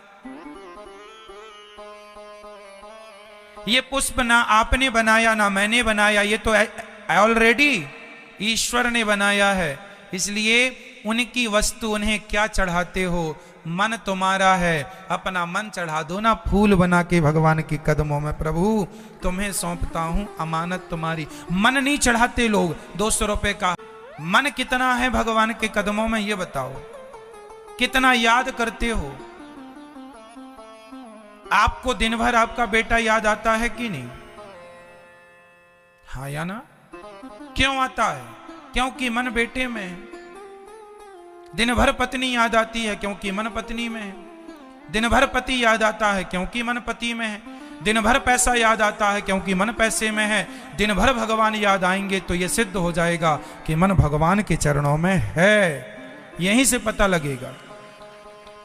भगवान दिन भर याद आए तो चले काम, पर ये प्रपंच याद आता है। हम ये नहीं कहते कि सब छोड़ दो ना जी, काम खूब करना मेरी माँ, बिजनेस करो, व्यापार करो भैया, पैसे खूब कमाओ, पर मन ना लगा रहे वहां। मन तो भगवान के चरणों में हो, मन भगवान में हो और शरीर कर्म में लगा हो, फिर देखो जीवन में आनंद ही आनंद है। कर्म नहीं छोड़ने, पैसे कमाना ना छोड़िएगा, पैसे ज्यादा कमाओ। 10,000 कमाते हो 20 कमाओ, 20,000 कमाते हो 40,000 कमाओ, 40,000 कमाते हो तो 1 लाख कमाने की कोशिश करो, ईमानदारी से कमाओ, इनकम बढ़ाओ, 10 लाख कमाओ, भगवान करे आप करोड़ों कमाएं, लेकिन कमाते हुए भी मन रत्ती भर पैसों में ना जाए, मन सदा भगवान के चरणों में लगा रहे। यही त्याग है और यही से भगवान की प्राप्ति का मार्ग प्रशस्त होता है। यहीं से परमात्मा को प्राप्त करने के रास्ते खुलेंगे। तो भगवान को पत्रम बहुत पसंद है। पत्र मीन्स अपने आप को चढ़ाना अर्थात समर्पण। पुष्प मीन्स मन। क्या चढ़ाना मेरी मां? मन। क्या चढ़ाओगे? किसको चढ़ाओगे? कब चढ़ाओगे? तारीख कुछ बता पाओगे? मैया घर जाके प्लान करोगी ना, पति से पूछ के, क्यों जी अब मन वापस करो हमारा। अब वापस करे तब तो चढ़ाओगे, लिए ही बैठा पति दे ही नहीं रहा है। क्यों मैया आपका मन किसके पास है? किसी का मन बेटों के पास है, किसी का मन पति के पास है, किसी ने तो अपना मन दुकान में लगा रखा। एक मैया तो कथा में बैठी थी, पूरा मन उनका चप्पल में लगा था, कोई लेना जाए लेना जाए। तो अब देखो आप लोगों का मन यदि चप्पलों में लगा है तो वहां से भी निकालना ही पड़ेगा। हैं? एक मैया तो हद हो गई, कथा सुनने बैठी तो गोद में चप्पल लिए बैठी। यहां तक तो ठीक था, वहां गौरी गोपाल जी की रसोई में भोजन करने बैठी तो गोद में चप्पल लेके बैठी।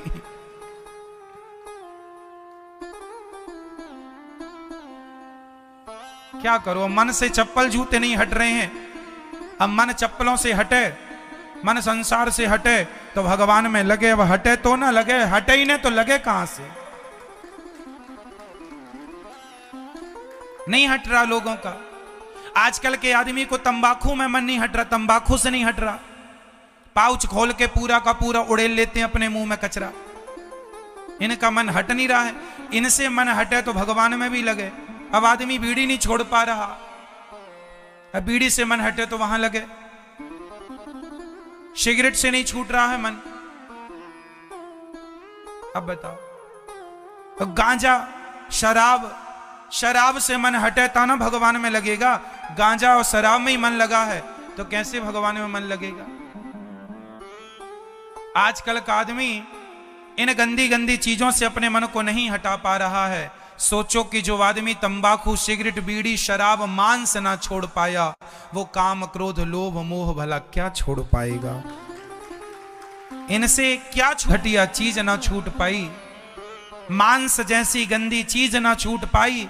अब बताओ, मांस भी कोई खाने की चीज होती है मैया?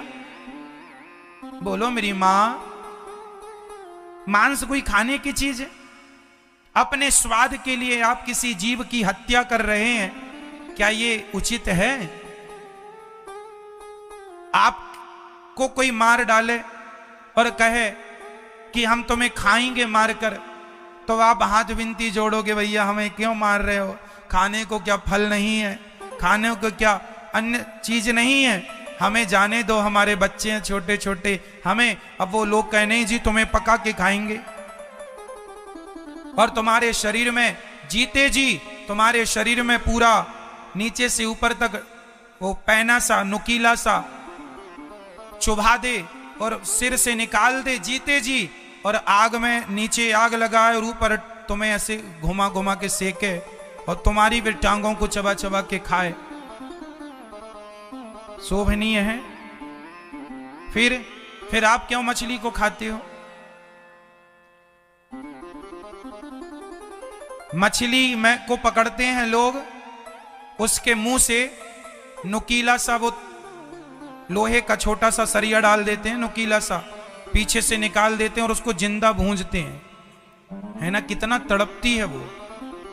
कल्पना करो, किसी को दर्द देकर आप अपना पेट भर रहे हैं, क्या ये उचित है? मुर्गी के पंख नोच लिए जाते हैं, मशीन में डाल दिया, पूरे पंख निकल गए। कितना दर्द! आपको डाला जाए उस मशीन में तो कल्पना करो कि आपके साथ क्या गुजरेगी। अरे किसी जीव की हत्या अपने स्वाद के लिए करना, क्या यह जायज है, उचित है? बताइए। आप पढ़े लिखे हैं, समझदार हैं, क्या ये सही है? अपने स्वाद के लिए किसी को मार डालना सही है मेरी मां बताओ? अंडा खा लेते हैं, अंडा कौन है? अरे मुर्गी का बच्चा ही तो है, 15 दिन बाद, महीने भर बाद उससे बच्चा निकलता है मुर्गी का, वो सेकती है। आपने खा लिया, आपने अंडा नहीं खाया बल्कि किसी मां के बच्चे को खा लिया, किसी मां के लाल को खा लिया। तो जब आप किसी के बच्चे को खा रहे हैं तो फिर तुम्हारे बच्चे को कोई खा जाए तो रोना मत, क्योंकि तुम्हें जब दया नहीं थी तो जैसे को तैसा मिलता है। ईश्वर के घर देर है अंधेर नहीं। तुम्हारे जितने पाप हैं सब लिखे जा रहे हैं, थोड़ा घड़ा भरने दो, अभी भरा नहीं है, इकट्ठे हो जाएं तुम्हारे पाप, फिर उसका परिणाम मिलना शुरू होगा। फिर तुम रोओगे सिर पकड़ पकड़ के। फिर मत कहना किसी से कि हमें भगवान ने बड़ा दुख दिया। भगवान ने नहीं दिया, तुम्हारी बुरी सोच ने, तुम्हारे गलत कर्मों ने तुम्हें दंड दिया है। हर व्यक्ति को किए का दंड भोगना पड़ता है। ईश्वर के घर में देर है अंधेर नहीं। जैसे आप किसी का मांस पकाकर खा रहे हैं, कल वह जीव आपका मांस पकाकर खाएंगे। जैसे आप किसी के बच्चे को खा रहे हैं, कल आपके बच्चों को खाया जाएगा। फिर मत रोना।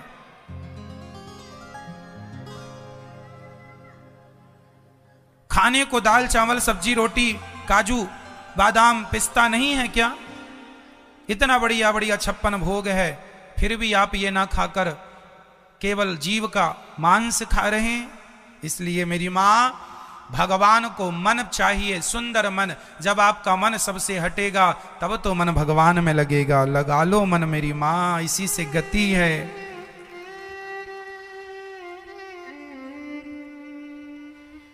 आप लोग कहें कि महाराज ये अमेरिका जापान चाइना के लोग तो बिल्कुल भजन पूजा सत्संग नहीं करते और मांस खूब खाते हैं, तो उनकी क्या गति होगी?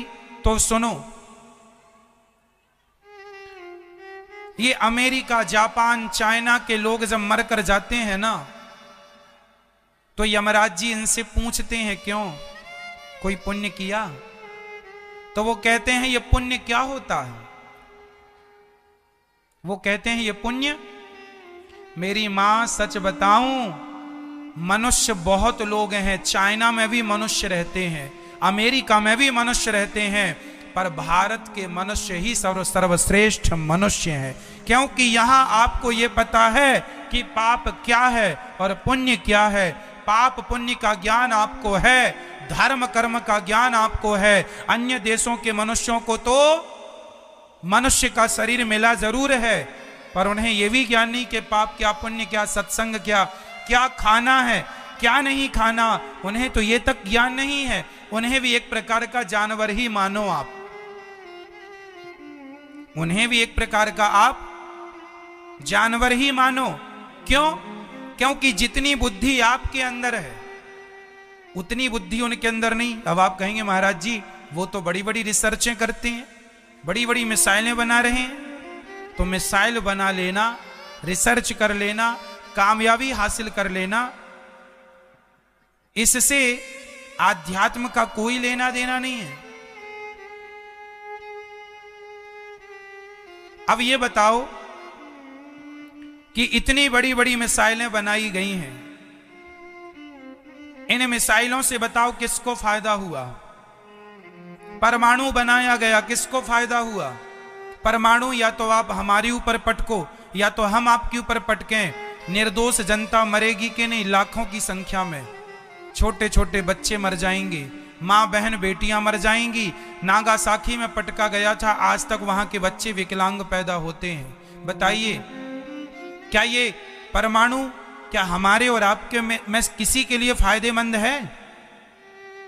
अरे हम आपके ऊपर पटके, आप हमारे ऊपर पटको, नुकसान तो मानव जाति का ही होगा। हाँ या ना? होगा या नहीं?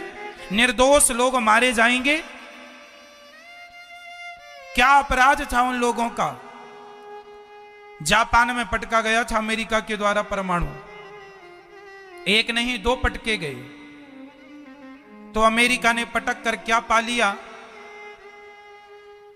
और जापान के ऊपर पटका तो कितने लोग मारे गए। इसलिए हम आध्यात्मिक लोग हैं, हम अपने कल्याण का साधन खोजते हैं, हम भगवान के पास जाने का रास्ता ढूंढते हैं, हम दूसरों की हत्या करना पाप मानते हैं। पढ़ लो, कुरान पढ़ लो, उनमें कहीं भी साइंस का कोई लेना देना नहीं है, वहां विमानों की कोई बातें नहीं है, पर हमारे वेद पुराणों में साइंस की बातें हैं। हमारे वेद पुराणों में मिलता है कि हमारे यहां पर रावण के पास पुष्पक विमान था, तो विमान था मतलब उड़ने वाला एक सिस्टम था, मतलब हमारे यहां साइंस है, हमारे ग्रंथों में साइंस है, हाँ या ना। तो हमारे भगवान ये सारी चीजें जानते हैं, पर हम लोग इसलिए नहीं आविष्कार करते कि इससे मानव जाति संकट में पड़ जाएगी। पर अब जमाने की डिमांड है, तो अब हमारे देश के हमारे वैज्ञानिक बना रहे हैं, बड़े बड़े आविष्कार कर रहे हैं। कुल मिला के मनुष्य वही है जो अपना लोक परलोक संवारने की बात करे और उस क्षेत्र में काम करे, वही मनुष्य है। पूर्ण मनुष्य केवल भारत के लोग ही हैं, अन्य तो लोग नहीं जानते कि पुण्य क्या है, पाप क्या है। वो तो पाप ही पाप कर रहे हैं, हत्या ही हत्या कर रहे हैं, अपने स्वाद के लिए खा ही खा रहे हैं उल्टी सीधी चीजें। इसलिए मेरी मां, आप भारतीय हैं, आध्यात्म जगत से जुड़े हुए हैं, इसलिए भगवान को पत्रम पुष्पम, तीसरा फलम। भगवान को क्या पसंद है? फल। कौन सा फल? अच्छे अच्छे कर्मों के फल। अच्छे कर्म करो, बुरे कर्म ना करना।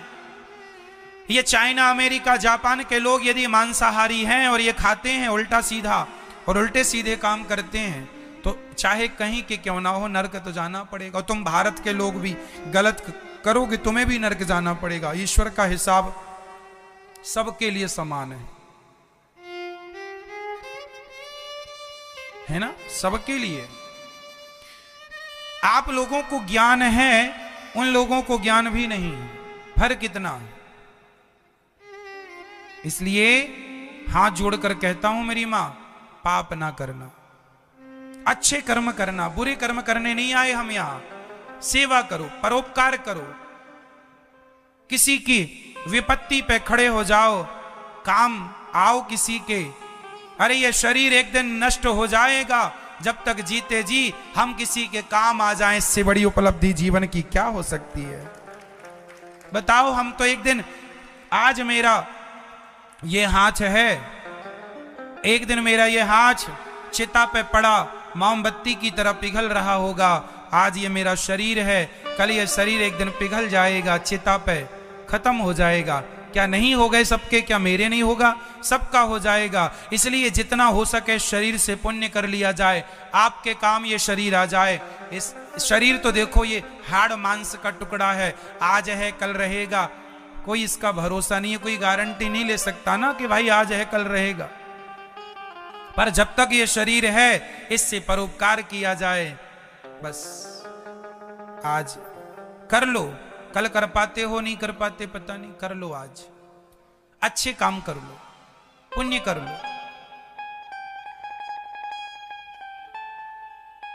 कई लोग ऐसे व्यवहार करते हैं जैसे कभी मरेंगे ही नहीं। कहो दुनिया वालों को, भैया किस बात का घमंड है, कर लो किसी की भलाई। आज यदि पकड़ सकते हो इन हाथों से, तो अपने मां के, अपने पिता के, अपने गुरुजनों के चरणों को पकड़ लो। कल तो ये पकड़ भी नहीं पाएंगे हाथ, क्या भरोसा, कल पैरालाइसिस किसी को हो जाए तो क्या हाथ से पकड़ पाता है कुछ?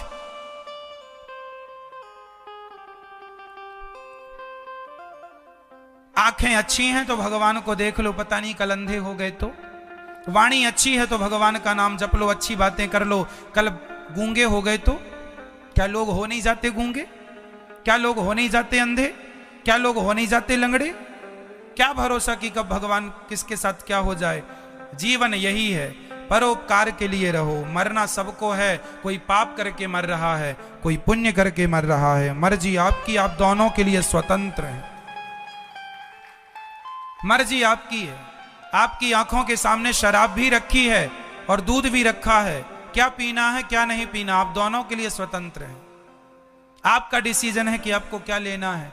आपको पता होना चाहिए कि आपके लिए क्या फायदेमंद है, क्या हानिकारक है। ये आपका अपना डिसीजन है। दोनों उपलब्ध हैं। यहां तो गन्ना भी होता है और नीम भी होती है। नीम खाना है कि गन्ना खाना है, मर्जी आपकी, दोनों उपलब्ध हैं। जीवन में अच्छाई बुराई सब जगह है। आपको क्या स्वीकार है वो आप अपने संस्कारों के बल पर देख लो, किसे क्या चाहिए। तो भगवान को कौन से फल चढ़ाओगे मेरी मां? अच्छे अच्छे कौन से मेरी मां? मैया सुन रही हो कि सो रही हो? कौन से फल चढ़ाओगी मेरी मां? अच्छे अच्छे कर्मों के। और चौथा तोयम, तोयम मीन्स जल। भगवान को कौन सा जल चढ़ाना चाहिए? नर्मदा का नहीं, गंगा का नहीं, अपनी आंखों के जल से भगवान का अभिषेक करना चाहिए। इतना प्रेम हो भगवान से कि आंखों से अश्रुपात हो, अश्रु गिरे। बिहारी जी का दर्शन करो तो आंखों में आंसू आ जाए। भगवान की सेवा करो, नहलाओ तो एक दो बूंद ही आंसू आ जाए।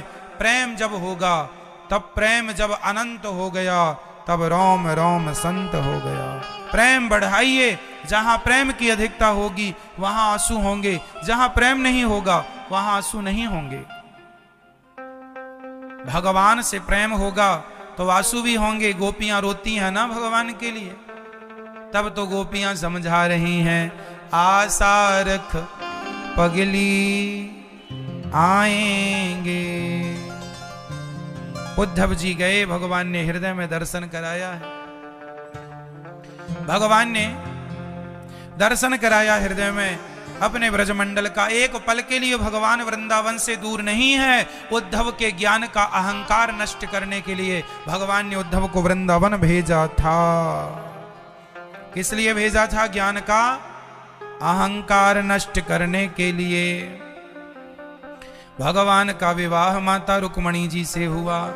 दूसरा विवाह जामवंत की बेटी जाम्बवती से हुआ। भगवान जाम्बवती से विवाह करते हैं।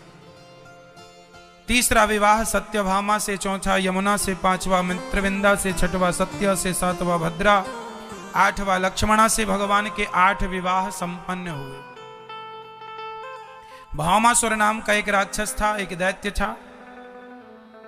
उसने 16,100 कन्याओं को बंदी बना रखा था। भगवान ने भामासुर को युद्ध में मारा और उसके बंधन से कन्याओं को मुक्त किया। देवियों अपने अपने घर को जाओ। अब उन कन्याओं ने कहा हम कहाँ जाएं, हमें स्वीकार कर लो। तब भगवान ने उन्हें स्वीकार किया, क्योंकि वो नारियां हैं। अब घर जाएंगी तो पिता स्वीकार नहीं करेंगे, कहेंगे पर पुरुष के पास रहकर आई हो।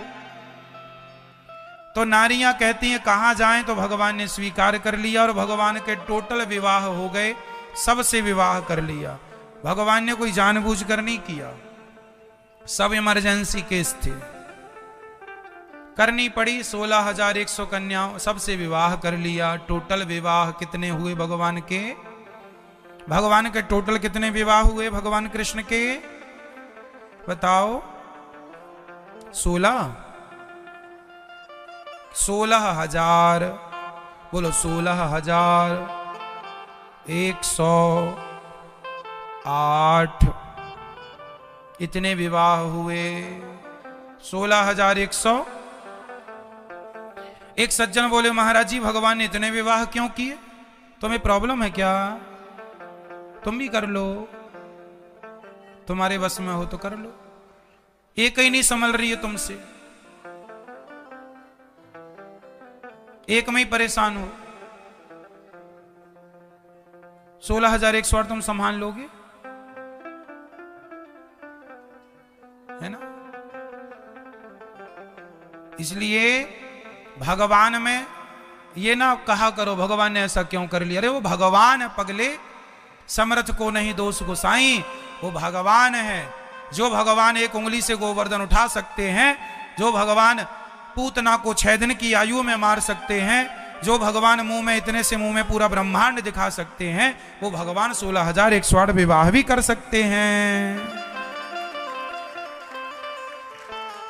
भगवान है वो। राम जी ने जिन जिन को छोड़ते गए, वो राम जी के समय पे ना सब लोग कहे हमसे विवाह कर लो, हमसे कर लो। भगवान बोले अभी नहीं करेंगे, अगले जन्म में आना। इस जन्म में भगवान कहते गए ना ना ना, और कृष्ण अवतार में हाँ हाँ आने दो आने दो आने दो आने दो, जितनी कन्या आई हमें स्वीकार कर लो। भगवान बोले आ जाओ आ जाओ आ जाओ। ऐसे 16,108 हो गए। राम अवतार मर्यादा पुरुषोत्तम था और ये लीला पुरुषोत्तम है, इसलिए भगवान ने कहा ये लीला आने दो, कोई भक्त की इच्छा ना रह जाए भाई, सबकी पूरी हो। यदि आपकी इच्छा हो गई, चलो आप में से किसी महिला की इच्छा हो जाए कि कृष्ण हमें पति रूप में मिल जाए, तो भगवान तुम्हें पति रूप में मिल जाए, इसमें क्या बुराई है। ये तो भक्त भगवान का मिलन है। भाई मीराबाई ने भगवान को किस रूप में देखा, बोलो। मीराबाई ने भगवान को किस रूप में देखा। मैया बोलती नहीं हो आप, मैया ओ पंचायती मैया बोल दो मेरी मां। किस रूप में देखा, पति के रूप में। सच्ची बताओ आप लोग भगवान को किस रूप में देखती हो मैया। सबके अपने अपने भाव हैं, कोई पिता के रूप में, कोई पुत्र के रूप में, कोई भगवान के रूप में। तो आज भी बहुत सारी माताएं ऐसी हैं जो अपने भगवान को अपने पति के रूप में देखती हैं। तो यदि आपने पति के रूप में देखा है तो तुम्हारे पति बनकर तुम्हारी इच्छा पूरी करेंगे। तुमने पुत्र रूप में देखा है तो तुम्हारे पुत्र बनकर तुम्हारी इच्छा पूरी करेंगे। तुमने पिता के रूप में देखा है, तुम्हारे पिता बन के तुम्हारी इच्छा पूरी करेंगे। तुमने भाई के रूप में देखा है, द्रौपदी के भाई बन के इच्छा पूरी करते हैं, यशोदा के पुत्र बनकर इच्छा पूरी करते हैं, गोपियों के पति बनकर इच्छा पूरी। जाकी रही भावना जैसी, प्रभु मूरत देखी तिन तैसी। जो जिस भाव से देखता है भगवान सबको मिलते हैं, भगवान सबको प्राप्त होते हैं। जाकी रही भावना जैसी, जाकी रही भावना जैसी, प्रभु मूरत देखी तिन तैसी, प्रभु मूरत देखी तिन तैसी। भगवान ने इतना अद्भुत अद्भुत लीलाएं भगवान ने की। एक बार क्या हुआ, भगवान ने रुक्मणी जी से वार्ता की। रुक्मणी जी भगवान से अत्यधिक प्रेम करती हैं। आजकल भी बच्चे प्रेम कर लेते हैं, इसलिए हम आप लोगों को एक बात हमेशा कहते रहते हैं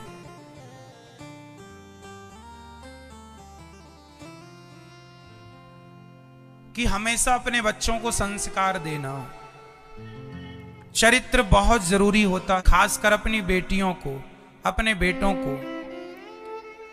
छोटे छोटे बच्चों को आज प्यार हो जाता है। हम देखते हैं जमाने में 14-14, 15-15 साल के लड़कों को प्यार हो जाता है। ये अभी 2 रुपए कमाते नहीं हैं पर प्यार बढ़िया से कर रहे हैं, है ना। एक्चुअली इनका ये प्यार नहीं है, केवल वासनाएं हैं। इसलिए हम आप लोगों को सावधान करेंगे, माता पिता को भी और बच्चों को भी। माँ बाप को भी एक सावधानी रखनी चाहिए कि जब आपके बच्चे हो ना, तो आप पति पत्नी में भी थोड़ा सी मर्यादा रखा करो। पति पत्नी आप दोनों में भी मर्यादा होना जरूरी है। आप लोग यदि मर्यादित नहीं रहेंगे तो आपके बच्चे मर्यादित नहीं होंगे। कई बार माँ बाप, उनको लगता है कि हमारे बच्चे कुछ समझते नहीं हैं, कुछ देख नहीं रहे हैं, जबकि वो सब देखते हैं और सब समझते हैं। इसलिए पति पत्नी को मर्यादा में रहना चाहिए। तुम्हारे बच्चे अब बड़े हो गए हैं, समझने लगे हैं वो हर चीज को, इसलिए बच्चों के सामने माँ बाप जितने मर्यादित रहेंगे उतना अच्छा संस्कार बनेगा बच्चों का, और जितनी मर्यादाहीनता माँ बाप करेंगे उतनी बात बिगड़ेगी। बच्चे जो चीज देखते हैं ना वही करने की कोशिश करते हैं, उन्हें नहीं पता कि सही है कि गलत है। आप यदि किसी को गाली दे दो ना तो आपका बच्चा भी वैसे ही बोलेगा गाली, और आप किसी से राम राम बोलेंगे तो वो भी राम राम बोलने की कोशिश करेगा। आप आरती करेंगे तो वो भी आरती। मतलब बच्चे कोरा कागज होता है, जैसा जैसा आप कहते हैं करते हैं वैसा वैसा बच्चे देखकर वो भी ट्राई करते हैं। वो ये नहीं जानते कि सही है या गलत है। इसलिए मैं जो कहना चाह रहा हूं वो आप समझ लीजिएगा। माँ बाप को अपनी मर्यादा में रहना चाहिए। बच्चे बड़े हो गए हैं, समझदार हो गए हैं, है ना। मर्यादित बात करो, बात भी मर्यादा में, पति पत्नी की बातें भी मर्यादा में। बच्चे सुन रहे हैं, आपका रहन सहन खाना पीना सब मर्यादा में हो। बच्चे बहुत समझदार हो गए हैं, सब समझ रहे हैं। बस इतना इशारा काफी है आपके लिए। आगे और सुनो। आजकल के बच्चों को चरित्र की शिक्षा देना अति अति अति अति आवश्यक है। यदि नहीं दोगे तो बच्चे चरित्र से गिर जाएंगे।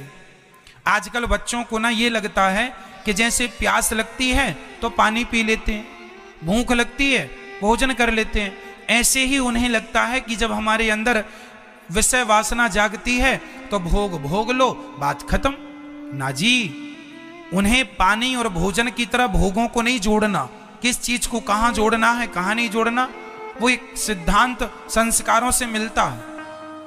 इसलिए आजकल के बच्चों का 15-15 साल की उम्र में प्यार हो जाना, भोगी बन जाना, क्या यह समाज के लिए खतरा नहीं है?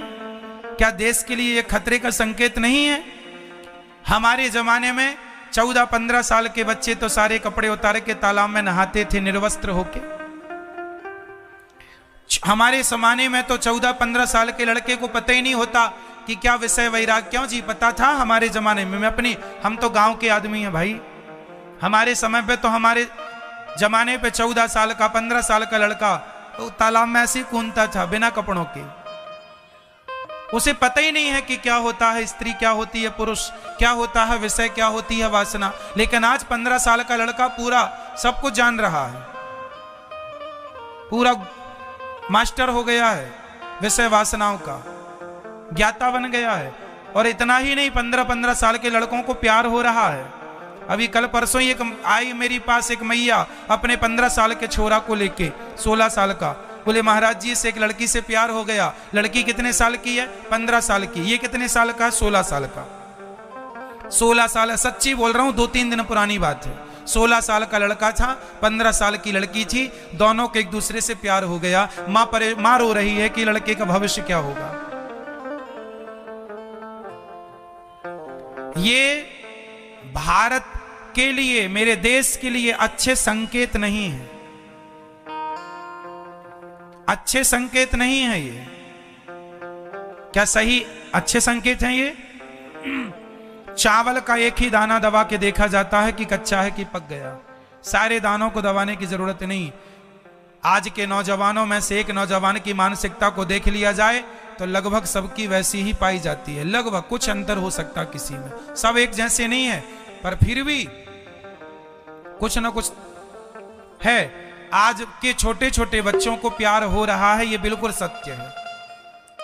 छोटे छोटे बच्चे आज इंटरनेट के द्वारा सब कुछ जान रहे हैं कि क्या होता है, ये विषय वासना क्या होती है ना। इसलिए आपको चाहिए कि अपने बच्चों को, आपके बच्चों को नेट की आदत लग जाए, आपके बच्चों को विषयों की आदत लग जाए, भाई काम क्रोध की आदत लग जाए। उसके पहले संस्कार का बीज बो देना। संस्कार रहेगा तो बचेंगे, नहीं तो सबकी तरफ बहते चले जाएंगे। आजकल के बच्चों को पता ही नहीं। समझाओ। एक मैया मेरे पास लड़की को दोनों को लाई, उनकी लड़की थी। लड़की माँ आई मेरे पास, महाराज मेरी लड़की को किसी लड़के से प्यार हो गया है, जरा समझाओ। मैंने लड़की से बात की, मैंने कहा बहन क्या नाम है? उन्होंने नाम बताया। मैंने कहा कितनी साल की हो? महाराज जी अभी 17 साल की हैं हम। तो तुम्हें क्या हो गया है? प्यार हो गया। किससे हुआ है? एक लड़का है, पड़ोस में रहता है। तो हमने कहा क्या विचार है आपका? बोले शादी करेंगे उससे हम। हमने कहा आपकी माँ कह रही है कि वो शराबी है, तुम बताओ शराब पीता है? हाँ हाँ महाराज जी कभी कभी पीता है, पर मैं समझा लूंगी, पत्नी जब बन जाऊंगी तो समझा लूंगी। मैंने कहा उसकी माँ उसे समझा ना पाई, उसका बाप उसे समझा ना पाया, तू बड़ी होशियार है, तू समझा लेगी उसे। कुछ अपनी माँ की सुन लिया उसने, कुछ अपने बाप की सुन लिया, कुछ तेरी सुन लेगा। हाँ? मैंने कहा बहन कोई प्यार व्यार नहीं है, पढ़ाई में मन लगाओ, अपना नाम करो, अपनी इज्जत बनाओ, पैसा कमाओ, शादी का वक्त हो शादी कर लेना। ये लड़का तुमसे प्यार नहीं करता, तुम्हारे शरीर से प्यार करता है। आज लड़कियों को यह समझ ही नहीं आता। कोई लड़का आपसे प्यार नहीं करता, आपकी सुंदरता, आपके शरीर से प्यार होता है। आपके शरीर का वो लाभ लेकर आपको छोड़ देता है। जैसे चिंगम को चबा करके लोग थूक देते हैं, ऐसे ही लोग तुम्हारा उपयोग करके लोग तुम्हें भी छोड़कर चले जाएंगे। जितना भी लव मैरिज कोर्ट मैरिज होता है, इसमें 95% love marriage court marriage fail हो जाता है। लड़की लड़का जो निर्णय लेते हैं ना, चलो भाग चलते हैं शादी कर तो लेते हैं, लेकिन फिर टिकता नहीं है। अधिकाधिक लड़कियों की जिंदगी खराब हो जाती है। लड़कों का कुछ नहीं बिगड़ता, लड़के तो तुम्हें लेके भाग जाएंगे, तुम्हें छोड़कर कल किसी और से ठाट बाट से विवाह कर लेंगे, पर तुम सदा के लिए बदनाम हो जाओगी। अब तुम्हें ढूंढे लड़के भी नहीं मिलेंगे शादी के लिए। लोग कहेंगे अरे ये लड़की तो फलाने के संग भाग गई थी, अब कौन करे इसके संग शादी? मिलेगा भी तो बुढ़ा मिलेगा, फिर आधा कचरा। सारी जिंदगी तुम्हारी बर्बाद हो जाएगी। गलत एक जरा सा गलत डिसीजन लेने से सारी जिंदगी तुम्हें रोना पड़ेगा। हाँ या ना? सारी जिंदगी। अब सारी जिंदगी रोना है या अपने मन पर कंट्रोल करना है, ये आपका डिसीजन, आपका निर्णय है। इसलिए एक भी गलत निर्णय ना हो। कोई प्यार व्यार नहीं होता मेरी बहनों, कोई तुमसे प्यार नहीं करता। आजकल तो हमारी बहन बेटियों को प्यार हो जाता है, जिससे प्यार हुआ उससे शादी कर ली, बाद में पता चला ये तो मुसलमान है, ये तो गाय को मारता है, गाय का मांस खाता है और तुम्हें भी खवा रहा है। तुम जिस गाय की पूजा करती थी, तुम जिस गाय को माता मानती थी, वो लोग उसी गाय को तुम्हारी आंखों के सामने काटेंगे, तुमसे ही मांस पकवाएंगे और तुमसे ही पकवा कर तुम्हें खिलाकर खाएंगे। इसलिए प्यार किया करो, पर अपने पति से, वो भी तब जब शादी हो जाए माँ बाप की राजी मर्जी से, फिर खूब प्यार कर लेना।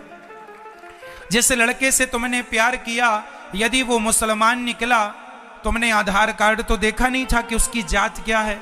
आजकल तो बहुत सारे जो लव जिहाद चलाते हैं, उन्होंने तो अपना आधार कार्ड में भी हिंदू नाम डलवा रखा है, लेकिन है मुसलमान।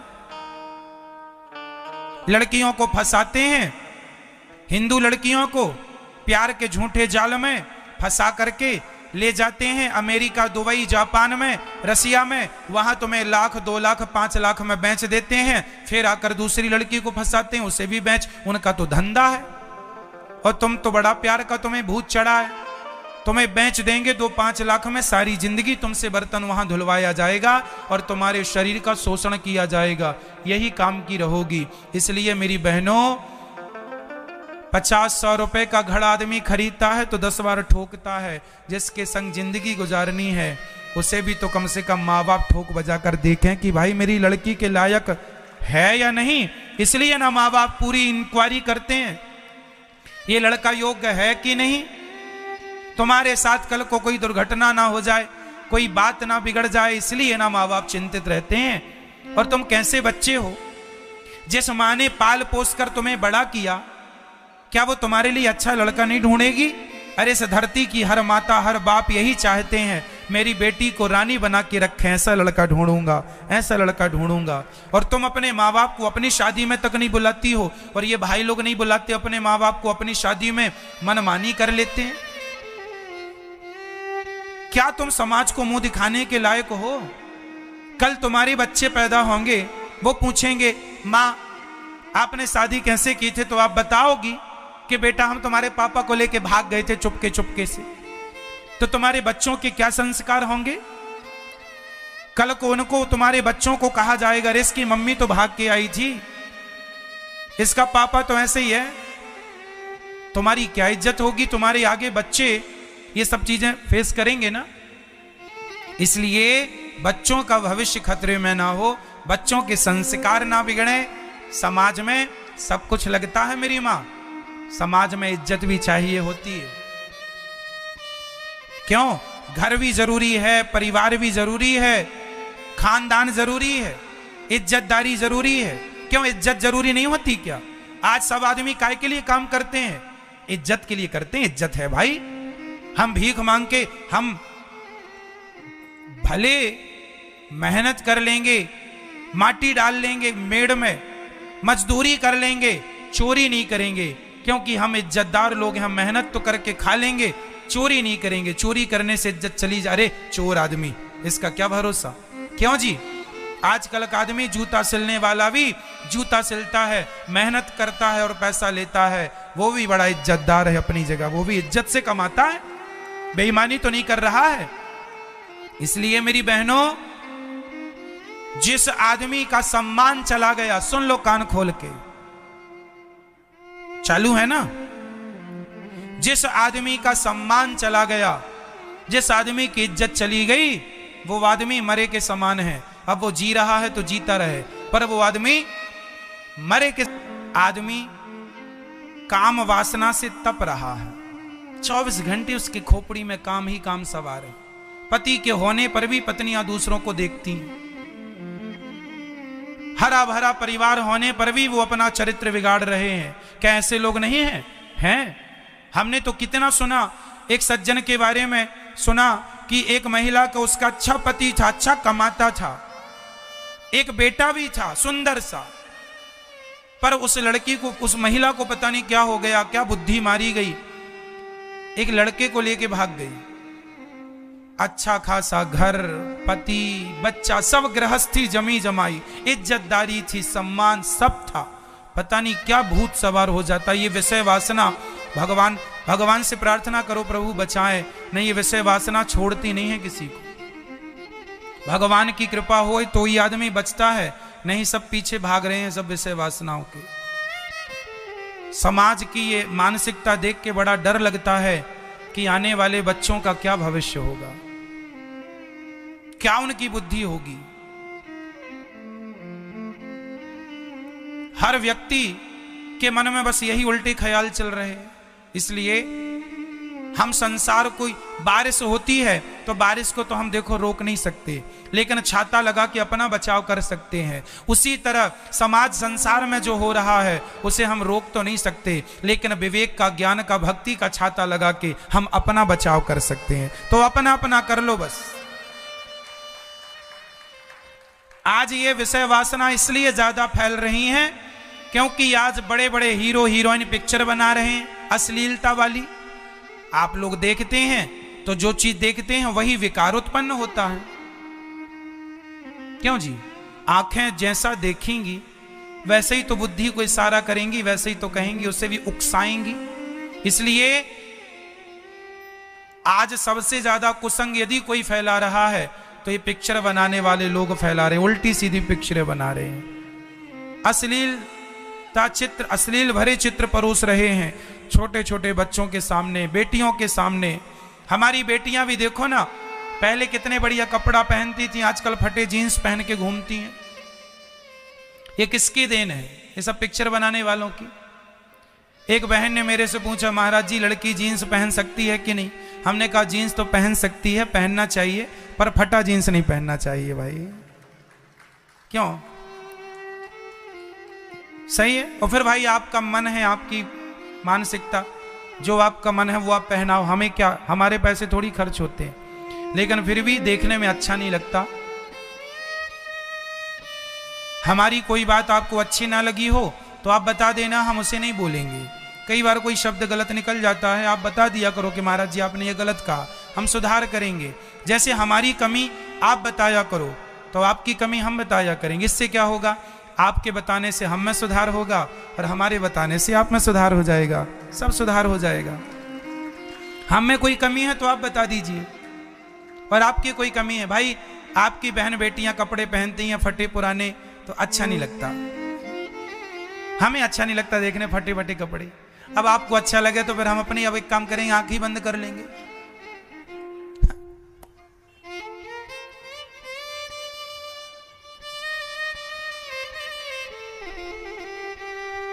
सब चीजें सबके ऊपर अच्छी नहीं लगती, एक मर्यादा है, मतलब मर्यादा है। मर्यादा सिखाओ बच्चों को।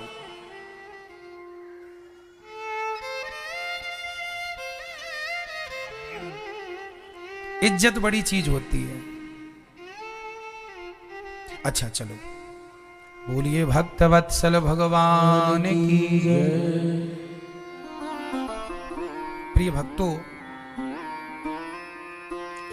भगवान अनिरुद्ध उषा का विवाह संपन्न हुआ, वर्णासुर का उद्धार। राजा नृग ने दान किया था, इतना दान की भगवान ने उन पर कृपा की, गिरगिट बन गए, भगवान ने उनका उद्धार किया।